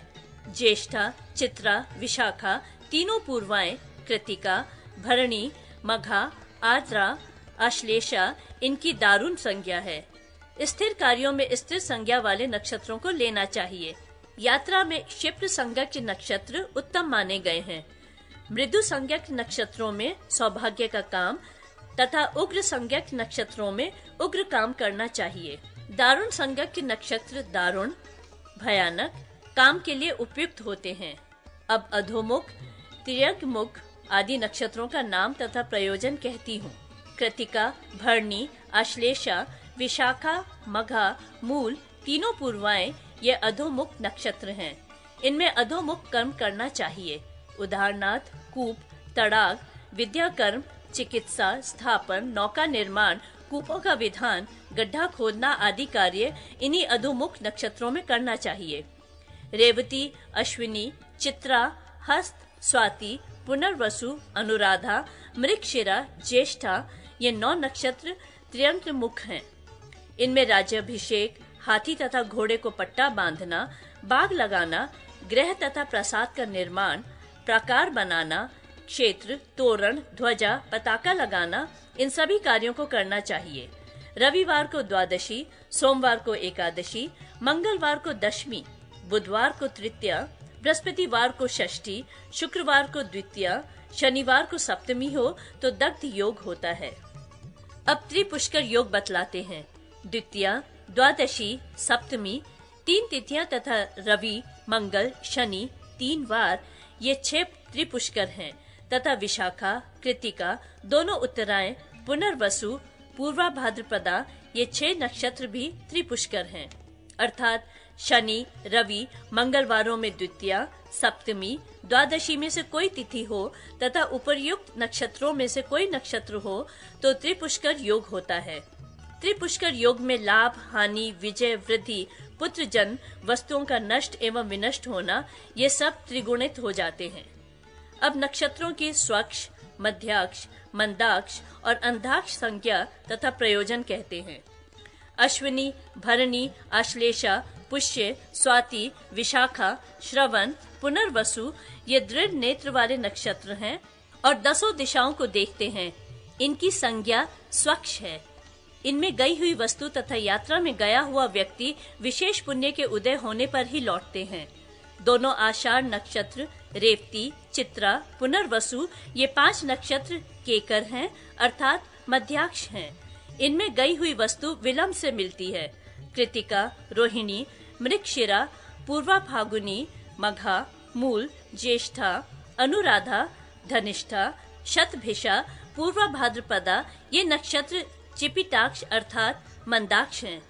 इनमें गई हुई वस्तु तथा मार्ग चलने वाला व्यक्ति कुछ ही विलंब में लौट आता है। हस्त, उत्तरा भाद्रपदा, आर्द्रा, पूर्वाषाढ़ा ये नक्षत्र अंधाक्ष हैं। इनमें गई हुई वस्तु शीघ्र मिल जाती है, कोई संग्राम नहीं करना पड़ता। अब नक्षत्रों में स्थित गंडांत का निरूपण करता हूँ। अब नक्षत्रों में स्थित गंडांत का निरूपण करती हूँ। रेवती के अंत के 4 दंड और अश्विनी आदि के 4 दंड गंडांत होते हैं। इन दोनों नक्षत्रों का एक प्रहर शुभ कार्यों में प्रयत्न पूर्वक त्याग देना चाहिए। आश्लेषा के अंत का तथा मघा के आदि के 4 दंड द्वितीय गंडांत कहे गए हैं। भैरवी, अब तृतीय गंडांत को सुनो। ज्येष्ठा तथा मूल के बीच का एक प्रहर बहुत ही भयानक होता है। यदि व्यक्ति अपना जीवन चाहता हो तो उसे इस काल में कोई शुभ कार्य नहीं करना चाहिए। इस समय में यदि बालक पैदा हो तो उसके माता पिता जीवित नहीं रहते। इस प्रकार आदि आग्नेय महापुराण में नक्षत्रों के निर्णय का प्रतिपादन नामक 126वां अध्याय पूरा हुआ। विभिन्न बलों का वर्णन। शंकर जी कहते हैं, विषकुंभ योग की 3 घड़ियां, शूल योग की 5 गंड तथा अति गंड योग की 6 व्याघात तथा वज्र योग की 9 घड़ियों को भी सभी शुभ कार्यों में त्याग देना चाहिए। परिग, व्यतिपात और वैधृति योगों में पूरा दिन त्याज्य बतलाया गया है। इन योगों में यात्रा युद्धादि कार्य नहीं करने चाहिए। देवी, अब मैं मेषादि राशि तथा ग्रहों के द्वारा शुभाशुभ निर्णय बताता हूँ। देवी, अब मैं मेषादि राशि तथा ग्रहों के द्वारा शुभाशुभ निर्णय बताती हूँ। जन्म राशि के चंद्रमा तथा शुक्र वर्जित होने पर ही शुभदायक होते हैं। जन्म राशि तथा लग्न से दूसरे स्थान में सूर्य, शनि, राहु अथवा मंगल हो तो प्राप्त द्रव्य का नाश और अप्रताप का अलाभ होता है तथा युद्ध में पराजय होती है। चंद्रमा, बुध, गुरु, शुक्र ये दूसरे स्थान में शुभ प्रद होते हैं। सूर्य, शनि, मंगल, शुक्र, बुध, चंद्रमा, राहु ये तीसरे घर में हो तो शुभ फल देते हैं। बुध, शुक्र चौथे भाव में हो तो शुभ तथा शेष ग्रह भयदायक होते हैं। बृहस्पति, शुक्र, बुध, चंद्रमा ये पंचम भाव में हो तो अभीष्ट लाभ की प्राप्ति कराते हैं। देवी, अपनी राशि से छठे भाव में सूर्य, चंद्र, शनि, मंगल, बुध ये ग्रह शुभ फल देते हैं, किंतु छठे भाव का शुक्र तथा गुरु शुभ नहीं होता। सप्तम भाव के सूर्य, शनि, मंगल, राहु हानिकारक होते हैं तथा बुध, गुरु, शुक्र सुखदायक होते हैं। अष्टम भाव के बुध और शुक्र शुभ तथा शेष ग्रह हानिकारक होते हैं। नवम भाव के बुध, शुक्र शुभ तथा शेष ग्रह अशुभ होते हैं। दशम भाव के शुक्र सूर्य लाभकर होते हैं तथा शनि, मंगल, राहु, चंद्रमा, बुध शुभकारक होते हैं। 11वें भाव में प्रत्येक ग्रह शुभ फल देता है, परंतु 10वें बृहस्पति त्याज्य हैं। द्वादश भाव में बुध, शुक्र शुभ तथा शेष ग्रह अशुभ होते हैं। एक दिन रात में 12 राशियां भोग करती हैं। अब मैं उनका वर्णन कर रहा हूँ। अब मैं उसका वर्णन कर रही हूँ। राशियों का भोग काल तथा चरादि संज्ञा तथा प्रयोजन कह रहे हैं। मीन, मेष, मिथुन इनमें प्रत्येक के 4 दंड, वृष, कर्क, सिंह, कन्या इनमें प्रत्येक के 6 दंड, तुला, वृश्चिक, धनु, मकर, कुंभ इनमें प्रत्येक के 5 दंड भोग काल हैं। सूर्य जिस राशि में रहते हैं उसी का उदय होता है और उसी राशि से अन्य राशियों का भोग काल प्रारंभ होता है। मेषादि राशियों की क्रमशः चर, स्थिर और द्विस्वभाव संज्ञा होती है। जैसे मेष, कर्क, तुला, मकर इन राशियों की चर संज्ञा है। इनमें शुभ तथा अशुभ स्थायी कार्य करने चाहिए। वृष, सिंह, वृश्चिक, कुंभ इन राशियों की स्थिर संज्ञा है। इनमें स्थायी कार्य करना चाहिए। इन लग्नों में बाहर गए हुए व्यक्ति से शीघ्र समागम नहीं होता तथा रोगी को शीघ्र रोग से मुक्ति नहीं प्राप्त होती। मिथुन, कन्या, धनु, मीन इन राशियों की द्विस्वभाव संज्ञा है। ये द्विस्वभाव संज्ञक राशियां प्रत्येक कार्य में शुभ फल देने वाली हैं। इनमें यात्रा, व्यापार, संग्राम, विवाह एवं राज दर्शन होने पर वृद्धि, जय तथा लाभ होते हैं और युद्ध में विजय होती है। अश्विनी नक्षत्र की 20 ताराएं हैं और घोड़े के समान उसका आकार है। यदि इसमें वर्षा हो तो एक रात तक घनघोर वर्षा होती है। यदि भरणी में वर्षा आरंभ हो तो 15 दिन तक लगातार वर्षा होती रहती है।